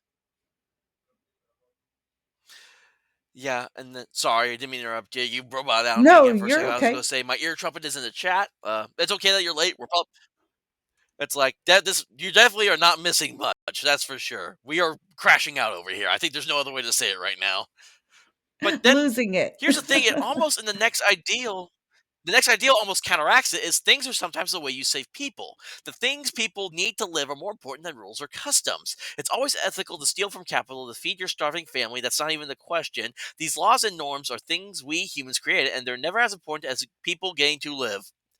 Okay, I do kind of agree with that. It's the case of the thief stealing bread to feed his family. Like I have some sentiment towards that, but it's like they're of course they're going the more extreme route, I think, but they're disguising it as something more simple. Well, my ear trumpet said, but are people more important than their ideals? And I think that that's exactly what this next point gets at. There are ideals that they will put above people, which creates that kind of hierarchy that they are so very fond of putting things in their place and everything has a space and they have this like little list that they pop out and they say, okay, let's go to the list. What's more important? Where does this fall in the hierarchy? And it's an interesting idea to say that, you don't have to follow the rules per se as long as you're doing the right thing. But what is ethical to the spider is chaos to the fly. Yeah. And then the last thing it says, if people only have what they need to survive, they don't get to live as they should, as they have a right to. They need art, joy, experience, and community. Depriving people of those things is quiet violence, just the same as depriving them of bread. I don't even know how to process that one.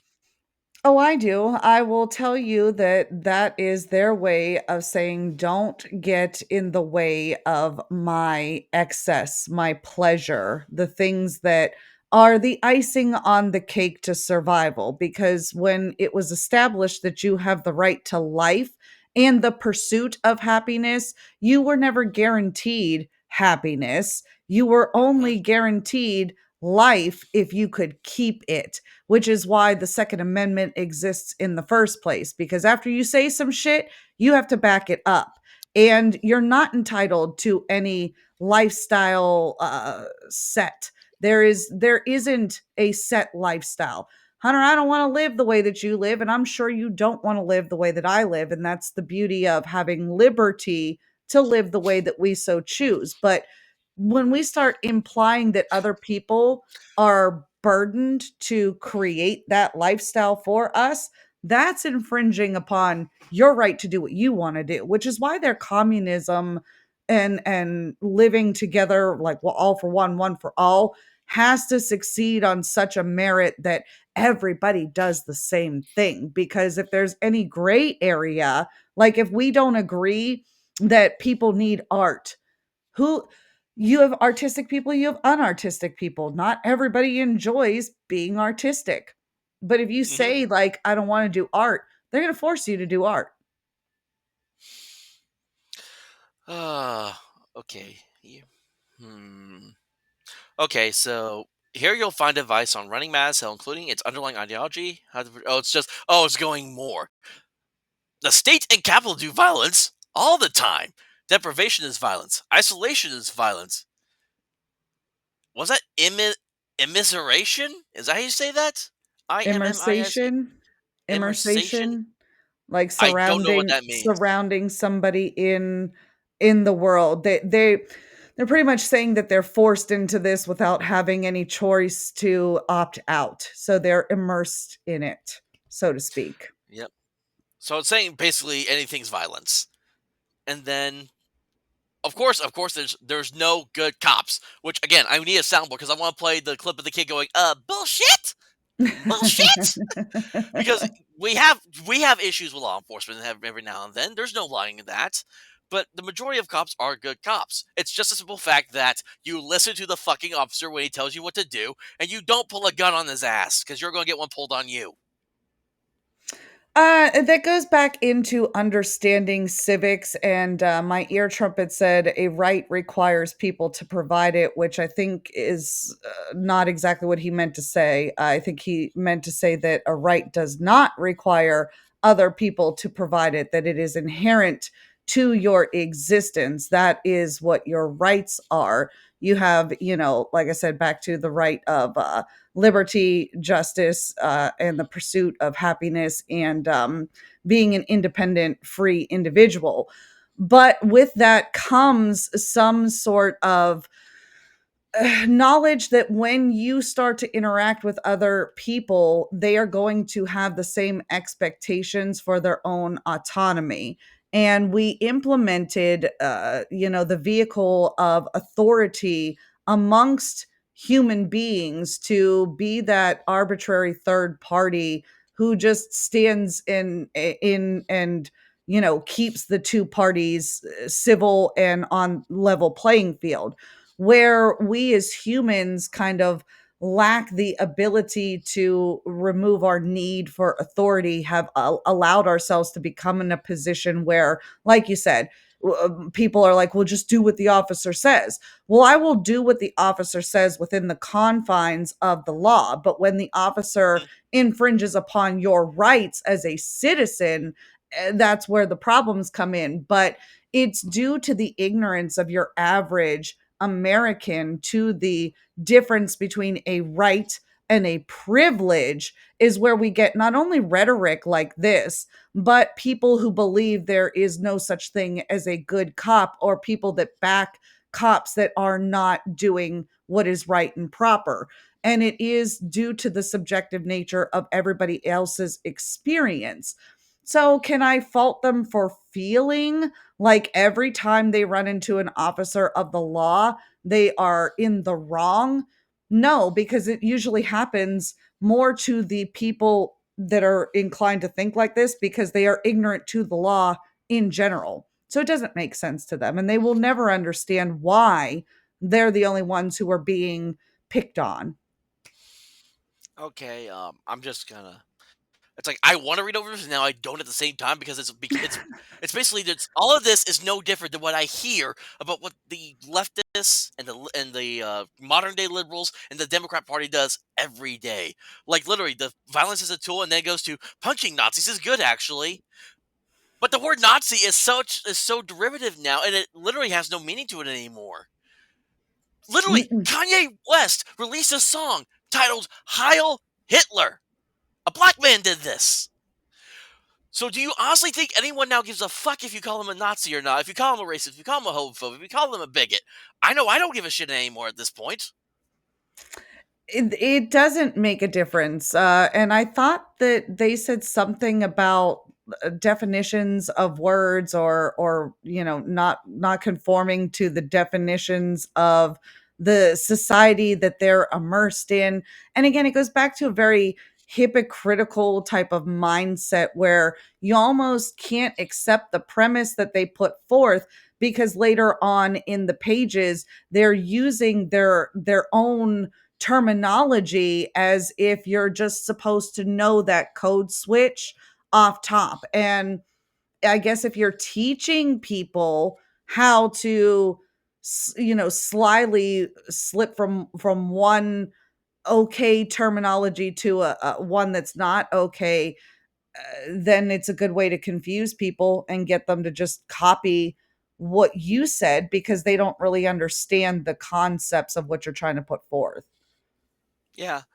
And then I love this next part. Capitalism, the ownership of the means of production by private individuals and operated at a profit, is somehow bad. And then once ago, it steals from workers, which I saw years ago. I saw Ben Shapiro when he was doing one of his meetings when when he was first kind of coming out on the scene and he getting popularity. Someone asked him about this, and he brought the example as if you are a worker in a pencil factory, no, nothing's being stolen from you. You chose to work there for a certain wage.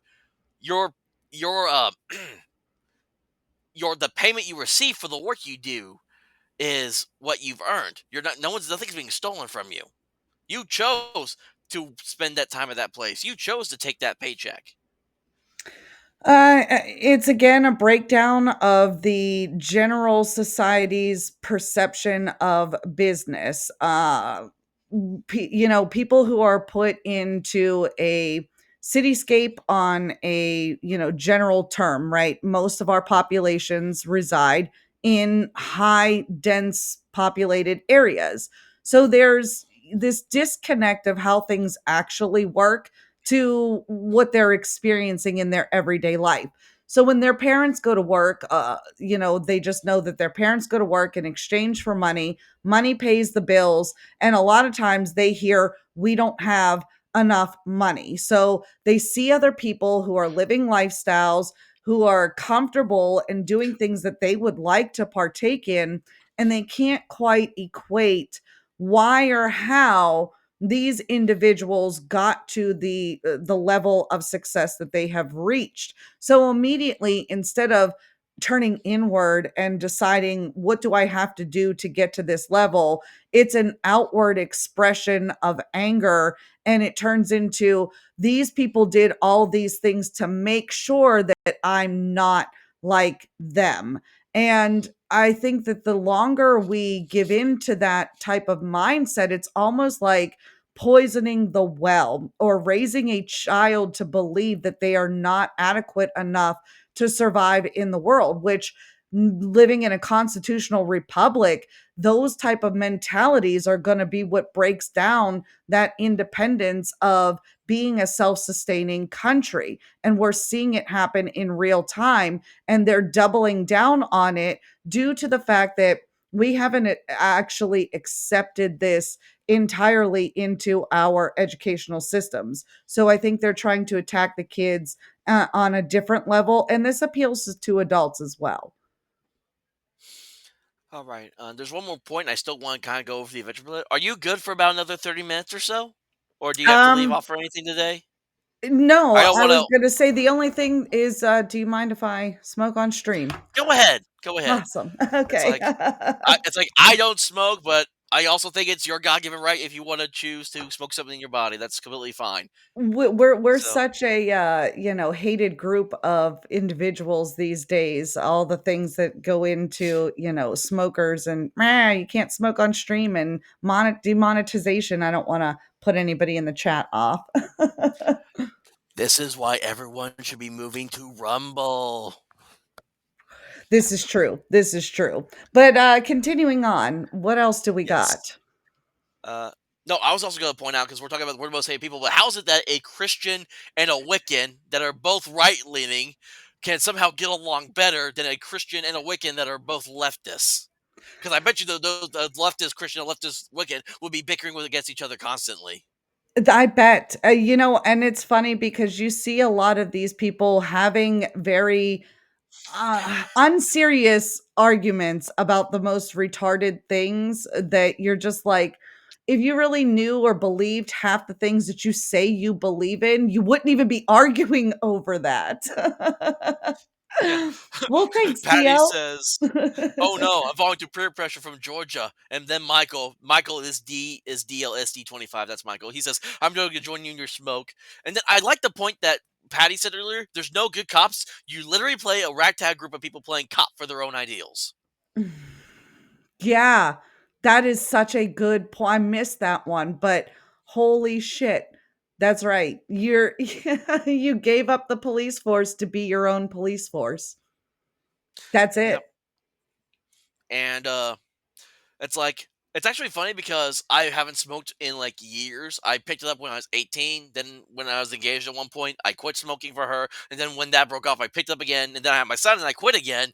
And now every now and then when I'm at gas station get something and I see the cigarettes behind the counter, I'm like, it's been a while. No. And then I just grab my stuff and I run out of there because I'm trying not to pick it up again. Super So, smart. but I'm not Super gonna tell smart. but I'm not gonna tell anyone like what they can and can't smoke on. I'm all for like if you want to smoke weed, hell, I'd be perfectly fine if you just rolled up a joint right now and just lit one up. I'd be perfectly okay with that.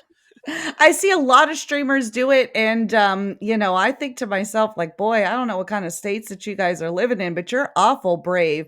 But we are really coming down to that in society. If you can, get Narcan over the counter to bring yourself back from whatever Oh fentanyl yeah. induced stuff you might get yourself into these days, I guess that cigarettes really have taken a back seat since then. Yeah. Yep. Don't pick it up, Ultra. We'll do it for you. So you all can smoke for me, and if I ever get beer in my fridge again, I will drink more for you guys too in the process. So Funny you should say that. After I had the girls, I couldn't drink beer anymore. I'm strictly liquor now and, never did regain my taste for beer again. so I'm all so to kind of lighten up the mood a little bit since we've been kind of depressing ourselves with this game a little bit. So I don't drink as much as I used to now because on New Year's Eve in 2014, I decided to go to a New Year's Eve party with a bottle of Old Smoky Mountain moonshine for the first time, and it was a normal like mason jar. 30 minutes, drank the whole thing because I was just sipping on it, and I got kicked out of the party before midnight because I got completely drunk and was trying to like get it on with all the girls there. Oh, And then no. so this is young 21, young dumb full of cum 21-year-old me basically at the time. And of course I'm like wasted. So I go to the car and I'm trying to like sleep it off. They wouldn't let me sleep it off. They told me to drive off the property. So, Oh. but thankfully where I was living with my parents at the time and where they lived was just a one back road straight to my parents' house. No, got there, no incident, no cops on the road, thankfully, because they were probably watching like Dixon Street or Mm. whatever it is, the main place that we have here. But when I got to the house, I threw up all the way from my parents' garage, entered the laundry room, down the hallway to my bedroom, into the wicket to the wire wicket trash can I had. So it's coming out the sides of my trash can as I'm puking into it because I had no trash bag in it. Finally pulled myself to the bathroom and finished in the toilet. Oh, you were not a happy camper in the morning. I can tell No, already I by was that not. story. I did not drink for 3 months after that. I allowed myself to afterward, and then the next time I tried to do shots, I felt like I was gonna puke again. So ever since Oh. then, I've never been able to drink like I used to.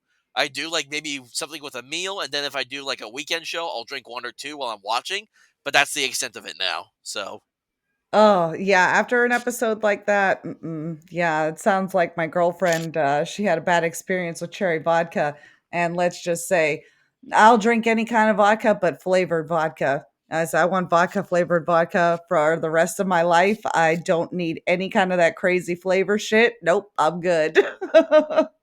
right. So, and of course, this last deal here kind of rounds up all of that this game is all about. All of those who suffer at the hands of the oppressive minority that run society can find solidarity and struggle. Trans rights are human rights, and Black Lives Matter. I love that it's an oppressive minority. How is it that you're the majority, but you're oppressed by the minority? When in history has that ever been the case?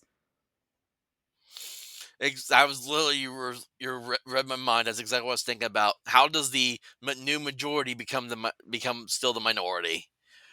Uh, Because the minority, in and of itself, cannot be labeled a minority if they wield the power by their own status of logic, correct? I'm so sorry. I spaced out there for a second trying to read something. What was that question again? That's okay. I was gonna say, their by their logic, how can the minority have the power? That doesn't even equate because their reason Mm, they're oppressed is because they don't have power. But there's power wielded in numbers, which is why they're trying to attain the numbers. But then in that phrase, they're saying that they're being wielded over by the minority. So back to that hypocrisy of, consistency in the language that they're using. That doesn't make sense. You can't be ruled by a minority. If there's more of you than there are of the others, then you should just ignore them and do what you want. all right. So I did this as I just scrolled down a bit because the rest of it was just kind of going over game crap. And honestly, I really wanted to get into the adventure just to get a better feel of like what we can expect from this. From the So game. again, yeah, I do like this artwork. I can't lie about that. It's good artwork. Very I Walking just wish Dead. it was used for something. I wish it was used for something better than this fucking game. Yeah, it does So, look like it's ripped off from the Walking Dead video game to me. all right. So this adventure that's with the quick start. It's called Something in the Water. Has a small content warning for poisoning and drowning. So I'll be interested to see how that plays out.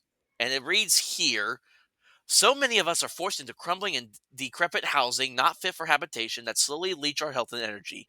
There are thousands of demons of this quiet violence, all bubbling up from the wound that is depriving people of safety and refuge and gouging them for it with high rents. The landlord's choir, slimy faced and brutal, stalks apartment blocks and tenement houses across every nation. But within this vast legion, there are 100 variations, different flavors of horror, and one is known to radicals as the pipe leech.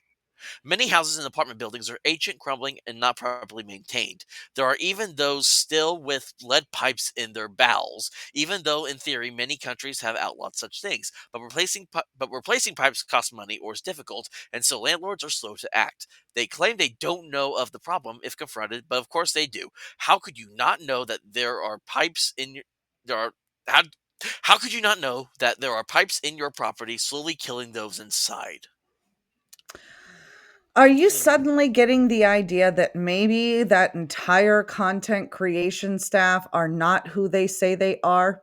I just am listening to this storyline and I can't help but think this is not coming from creative individuals or artists. This is coming from straight activists. Yeah. I mean, this literally I bet you these people that made this book are living perfectly fine. I bet you they're not struggling a day. I bet you they have enough money to live comfortable. Oh, they're definitely white Liberals. Yeah. 100%. I will put my last dollar on it. My last shilling, sir. I will put. All right. Then let's talk about in the full game, you'll use a tool called the Struggle Framework to build your stories. This framework is made up of a number of scenes, each with guidance on how they can be run and information on how they lead into other scenes. Here you'll find instead a linear pathway, more like a traditional adventure, but feel free to improvise around it as you see fit. And it just goes through. Call for Hmm, help. One of the radicals gets a phone call from someone they know in one of their communities. A friend of theirs, also in the community, didn't show up for work, isn't answering their phone, and can't be contacted. They go check, but they're stuck at work and can't afford to be fired. Would the radicals go and check it out? They'll be given an address in a crummy apartment building. Remind them they wouldn't call the cops if that's their first instinct because they've been involved in enough things to think that it's a bad idea. Oh, this is totally a walkthrough for everyday situations for people. This isn't fantasy. This isn't fantasy at Yeah. all. Then let's see. On the scene, the Rackles go to the apartment building and find the room. There's a bad smell in the corridor, sweet and strange. No one will answer the door if they get inside by breaking it down or picking the lock. Then they'll find the friend dead in the bathtub, drowned. The water isn't deep, and they're rolled over face down. There, there are crappy ceiling tiles above the bath. They might spot one slightly out of place. There's a slime of microfilm bacteria on the wall leading up to it. The deceased's valuables are still in the apartment, and there's no sign of break-in. Everything smells super bad. The smell being concentrated at the sinks, bath, etc. They can investigate further, but all their instincts should be screaming demon, prompted if they need you to. They can handle the scene however best they think from here on out. So basically that's kind of going okay. They find the scene, now they gotta figure out how the heck this happened. Asking around, suspecting there's a problem, they'll look into it. They may talk to other residents, try and find out through their communities if they know anyone else who lives there. Research it online, look it up in the local paper, the kind of thing. The key information is that at least two other people have drowned in terrible accidents in that building in the last 9 months, and also all the residents are sick as hell. Look up the symptoms of lead poisoning and describe those. They'll get some testimonials and also hear that there are weird noises coming from the pipes, and particularly in the pump in the basement, which is locked up. The landlord is a rich guy who owns three or four buildings like it, but this is the oldest and shittiest. Huh, that's actually kind of surprising. I don't think I've ever seen shittiest used in a TTRPG book before. I don't think that I've ever been completely walked through a game before that, like, no matter what you do, this is gonna happen. How how is it supposed to be open-ended when you're specifically hitting checkpoints like a Resident Evil game? So this is what the thing is with that some people complain about Power Day Apocalypse is they think it railroads people to where they don't actually get to make choices. Which the way I've always run Power Day Apocalypse, the dice always decide the path that goes. And even like in the City of Mist game that I play that uses the system, the way that the City of Mist is set up, it has clues that connect to other things. So just because you don't find one clue doesn't mean you won't find another that can lead to the same scene, or you find one clue that can take you to two different scenarios depending on how the dice roll. So, but this is just straight up, just hand holding the players through the entire thing, hands down. Right, right. Patty said some modules are more railroady than others, and that's okay. E I guess I stand corrected because I've never Yeah, seen anything this punchy. yeah. I've never seen it. This is the first time I'm thinking just a straight up, you must do this. Right, This, and you don't get like, just the phraseology of not being able to get around it. Look up the symptoms of lead poisoning.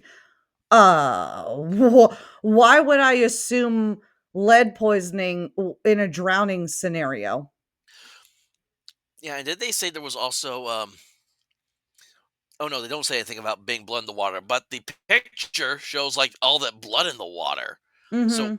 I don't see what would make. So if I think bloody, if I saw this situation right here, I'm not going to think lead poisoning. I'm going to No. think there's been a murder as I smoke on my Sherlock Holmes pipe and tilt my hat. Yeah, yeah, like Tomb of Horrors. Hmm. All right. Then hunting the demon. By now they should have hit upon there's something wrong with the pipes or water. Maybe they've had it tested and know it's lead. Maybe not. Point them at all turns down to the basement. Point them at all turns That is not phrased right at all. It should be it should be it all points them down to the basement. Mhm. That is completely that's another error and another thing they've made. Point them at all turns down to the basement and get them to think about what banes might be useful in advance. Yeah, that's not even a complete sentence. That's completely fucked up.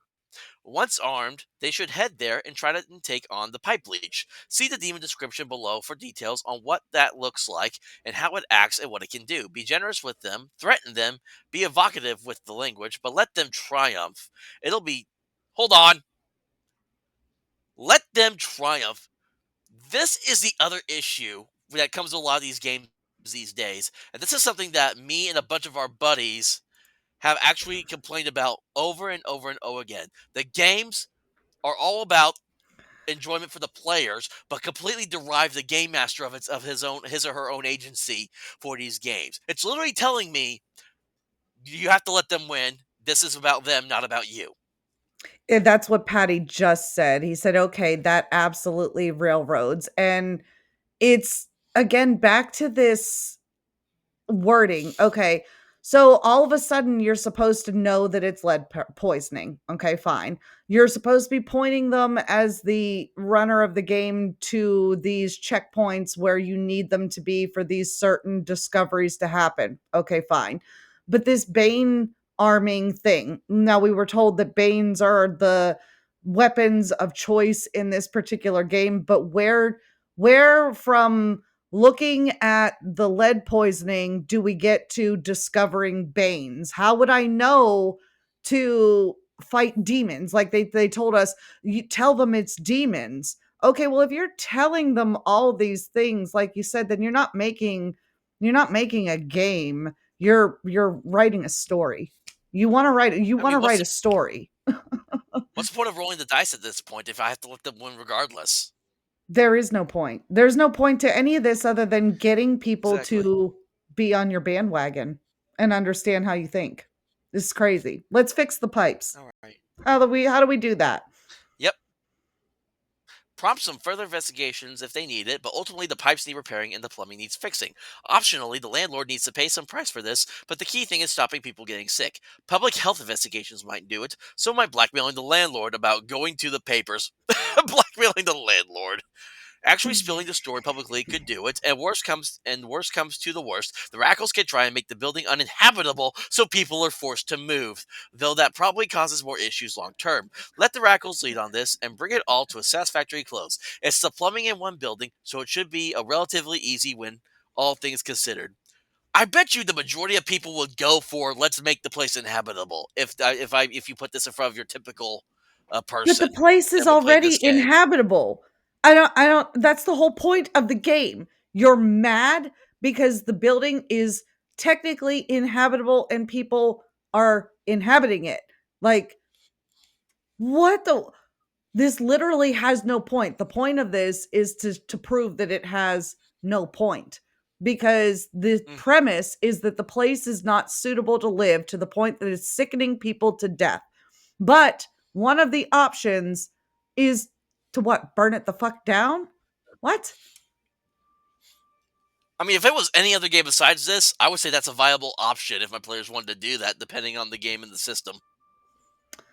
I just then don't understand. At that point, oh, why go to the basement? Why fight the demons if there's not an objective close to the game? Patty said, "What's the fail state of the adventure?"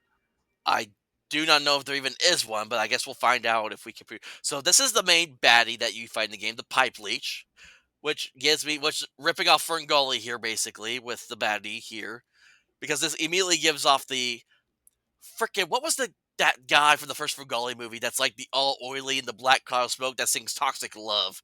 That's played by Tim Curry plays him. I think he's the voice of that guy. Yeah, it's been a long time. I don't have a clue. I was getting very Alien Predator vibes from this thing. Yeah, because immediately I saw this thing, I'm like, slime beneath me, poison sludge.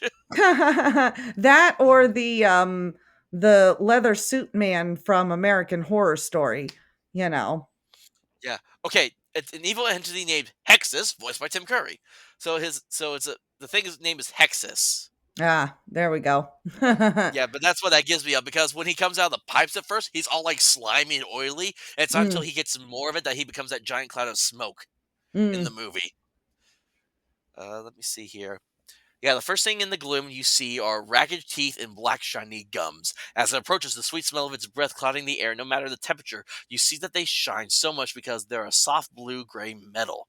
The rest of the beast that follows is wet and foul, rubbery with soft and stretched features. Its arm and legs are hard to distinguish from each other, and they end not in hands or feet, but in bulbous growths, like nubs made of the biofilm that clings to the inside of damaged pipes. Pipe leech is a demon created by landlords who knowingly poison their tenants with foul water and lead piping. It lurks in water tanks and above ceiling tiles, slithering around in the dark, hunting its prey. It will slide down into your apartment at night when you're in the bath, or drown you there and drown you there in the tub. The water will kill you faster rather than the slow death it was already bringing. The victim will be found dead, seemingly from a terrible and unlucky accident. Meanwhile, pipe leech is in the walls, hunting for its next victim. Oh, and here we go. It's got an example of the banes that you would use against it. So some of its banes are painting it with a house paint that could seal in lead paint, which is a minor, dry air like that from a dehumidifier, or an industrial water filter capable of removing lead from water. Because the Okay. idea is the idea it said about Banes in the Radical Handbook was that ordinary weapons can't kill it. It has to be something that kind of would fight against what it's causing. Yeah, no, I get it. I totally get it. This, like I said, this is not a game. This is not a game. This is It's a complete propaganda for sale. Yep, that's what this is. uh oh Is there a slide in into the your real world there aren't DMs, societal demon? traumas. I would Patty, don't totally do tempt that these for a game. people. That was a good one. I think of that Young Jesus song, "It's going down in the DMs."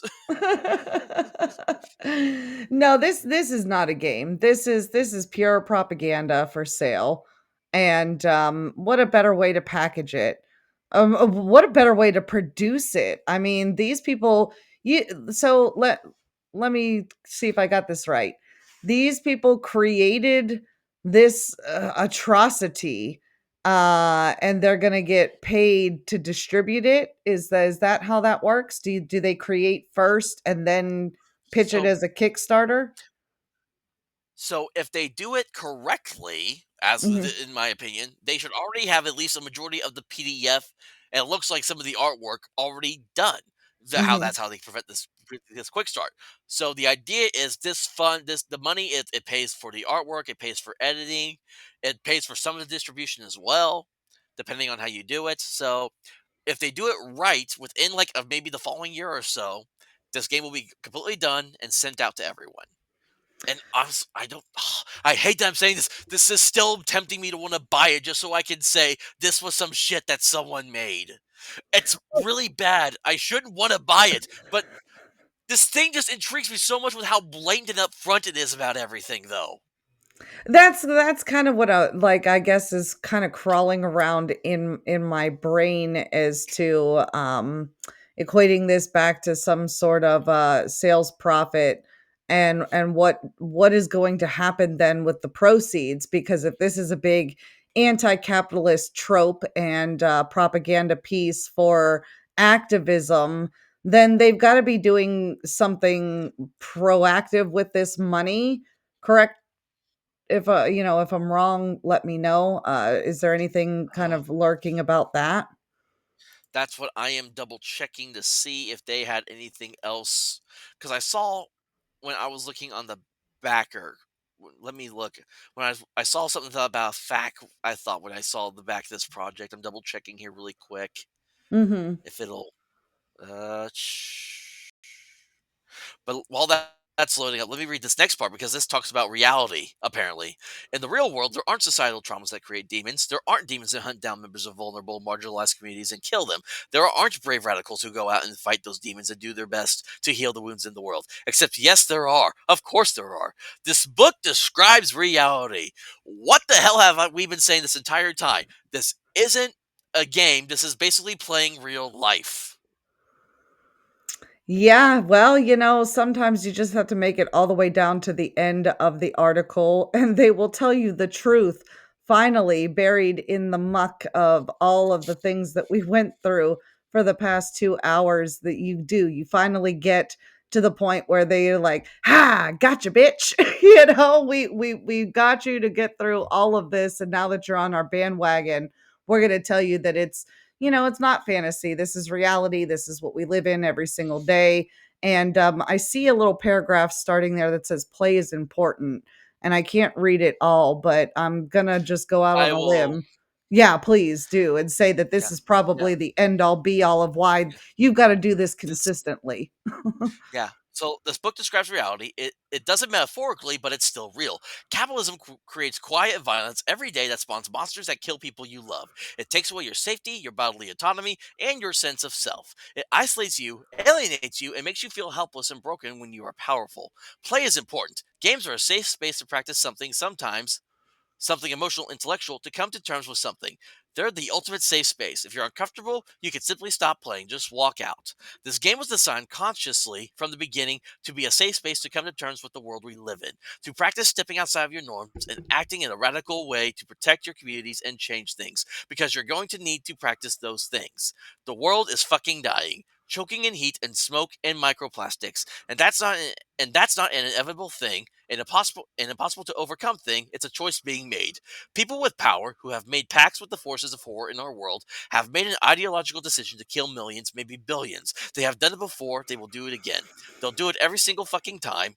I'm literally, I'm not, the cursing is actually all in this book. I am not just adding this in. Unless we stop them. So practice, and when you're ready, stop practicing and do it for real. It's time to get mad as hell. So this literally, I'm going to close this now so we can bring back our lovely faces. Hold on. Stop share screen share.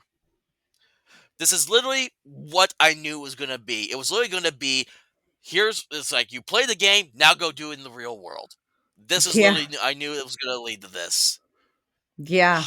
Yeah, and it's funny because again, no strings, ma. This is all freestyled. All of this happened naturally and organically, and unfortunately, again, that subtle sarcasm, that little bit of tongue in cheek, is gone out the window. Those days don't exist anymore. This is verbatim, and we talked about it. They are walking you through the process. You don't get to be in a world where you are exploring or learning about it or interacting in this immersive experience. You're quite literally told what to look at, what to observe, how to feel about those things, and then how to rectify them accordingly. So I don't see it being a good win for them, but here we are. Again, I can't stress it enough, and I know I'm repeating myself, but it's the obvious truth. What this game is doing is what the exact same shit the leftist people have been saying for the last 10 years, telling you how to think, telling you what to do, telling you what to say. This game is doing the exact same thing. The only difference is, instead of hiding it under a great story and amazing characters, they're just being all upfront with it now. It's like, because they can't hide it anymore at this point, because they know that we'll find it eventually at some point, so they might as well just be upfront with what it's going to be about. And of course, there's still enough people out there that, the game's already fully funded, still has 22 days left to go in the Kickstart. So this game, I'll be interested to see if how many people actually play the game, because there's people that back the games or get the games, but they're not always play. They just end up being like coffee table Yeah. books mostly. Fingers crossed. Like I said, I hope they do play the game. I'm still on this kick that if they play this game, they're going to walk themselves into some actual conundrums where they're going to be like, this is not playable. It doesn't make sense. Or they're going to play it through and never be able to play it again because of the way that it is a walkthrough, that you're just shoved from point A to point B. It's like watching the same movie on repeat. You're not going to want to play it again. You know what I'm really tempted to do? I'm tempted to go ahead and get the book, and then I'll do a one shot where it's just a bunch of people playing just stereotypical leftists, and they all go to the White House, and they convince the Orange Man to turn away from his evil ways.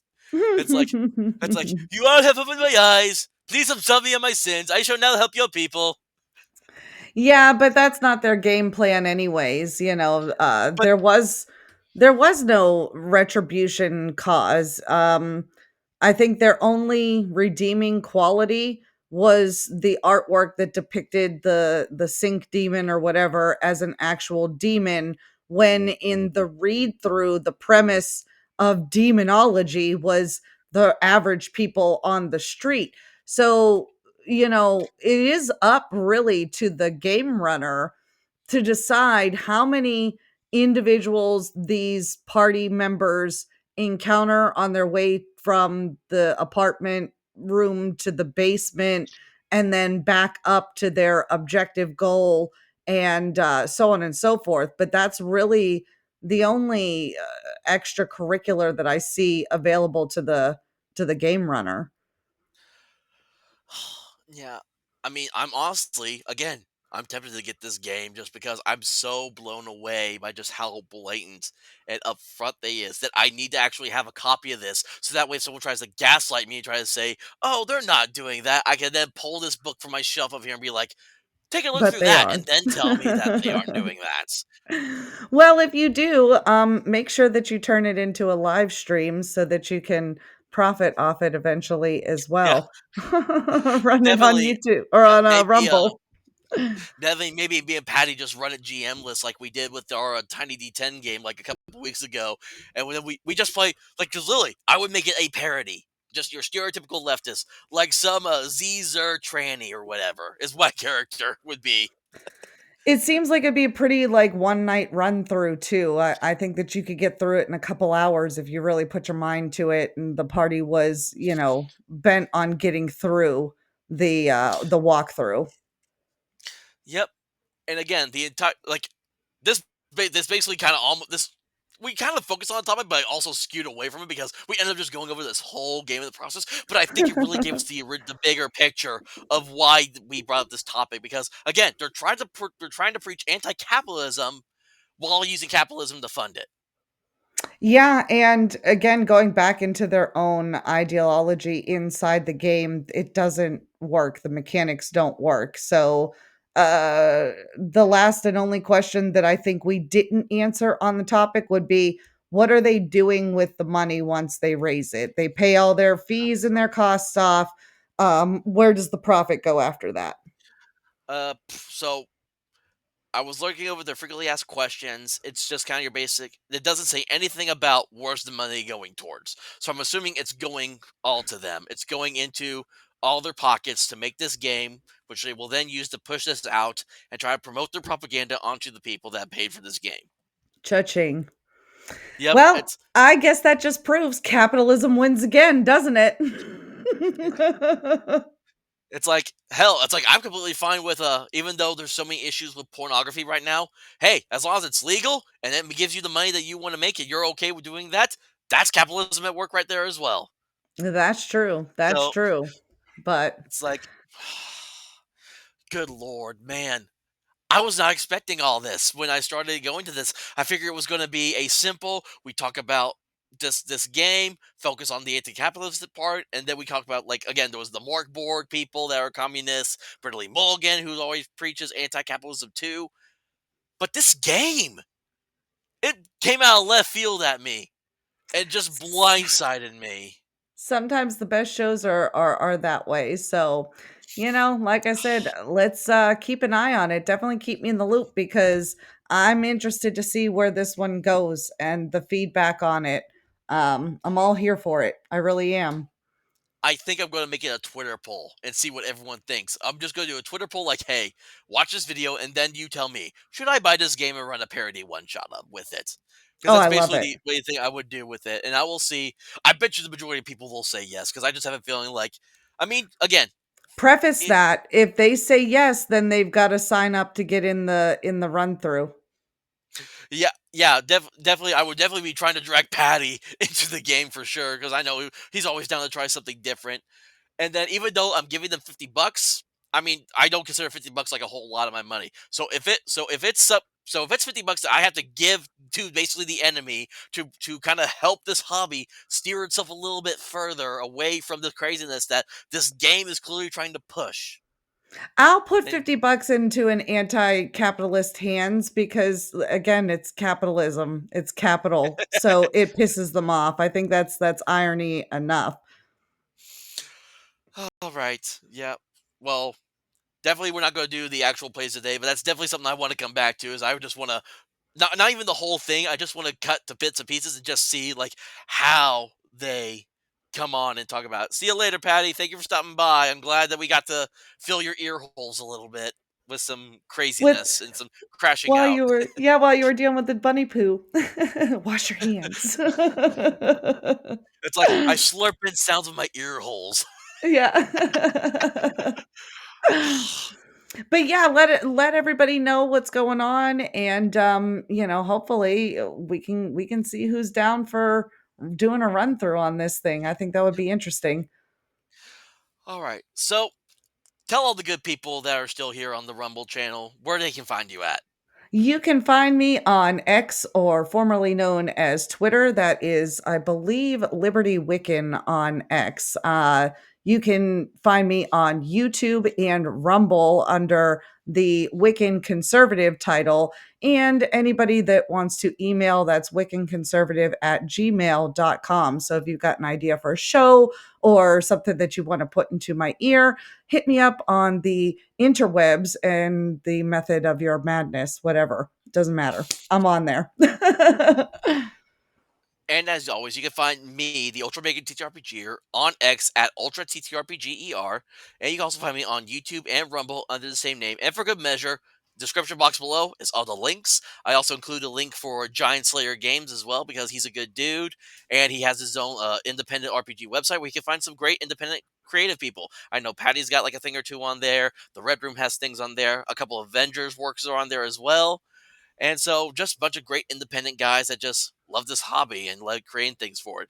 I'm going to have some stuff soon. I created for the Red Room Red Jam they did during Christmas. I created a module called Wretched Dixie, which goes over how to play a Civil War campaign.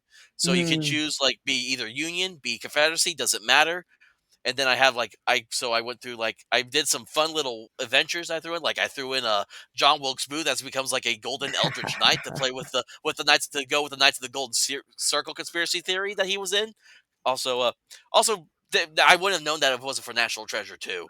Just because that's such a good movie. So That is a great movie. You're right. all right. Well, do you have any final thoughts you want to share before we stop this tonight or I am so thankful to everybody in the chat. Patty holding it down as usual. He is a great creator. I really encourage everybody to head over to his channel. He's actually heading out of here to launch his game. So, these people are living it. They're not just talking about it on the internet, and they are wonderful individuals. So please show them all your support and love. That's my final yeah. thoughts. Oh, and one more thing I want to say because later on tonight at 10 o'clock Central Time, I will be on my friend Lord Mattias and Gary's. I will be in the chat for their stream, which is the Second Watch, which is just a 2 hour late night show where they just talk about anything and everything. And I'm usually there for like an hour before I pass out in my bed because I literally watch it as I go to sleep. So Nice. so you make sure you go over and watch them too. And you can just look up Lord Mattias on YouTube or Rumble, and he will usually just pop up as is, and you'll see it's like the little I think it's like the Final Fantasy Black Mage with the blue robes and the yellow hats is his profile picture for that. So Very cute. all right, everyone. It's like everyone have a good night, have a good weekend, play a fun game if you do, and watch out for the slide to your DMs, demon. And happy Mother's Day. Oh yes, happy Mother's Day coming up too to all the mothers. And if your mother is no longer here with us, rest in peace and love to you and your family as well. Have a good night, Good everybody. night.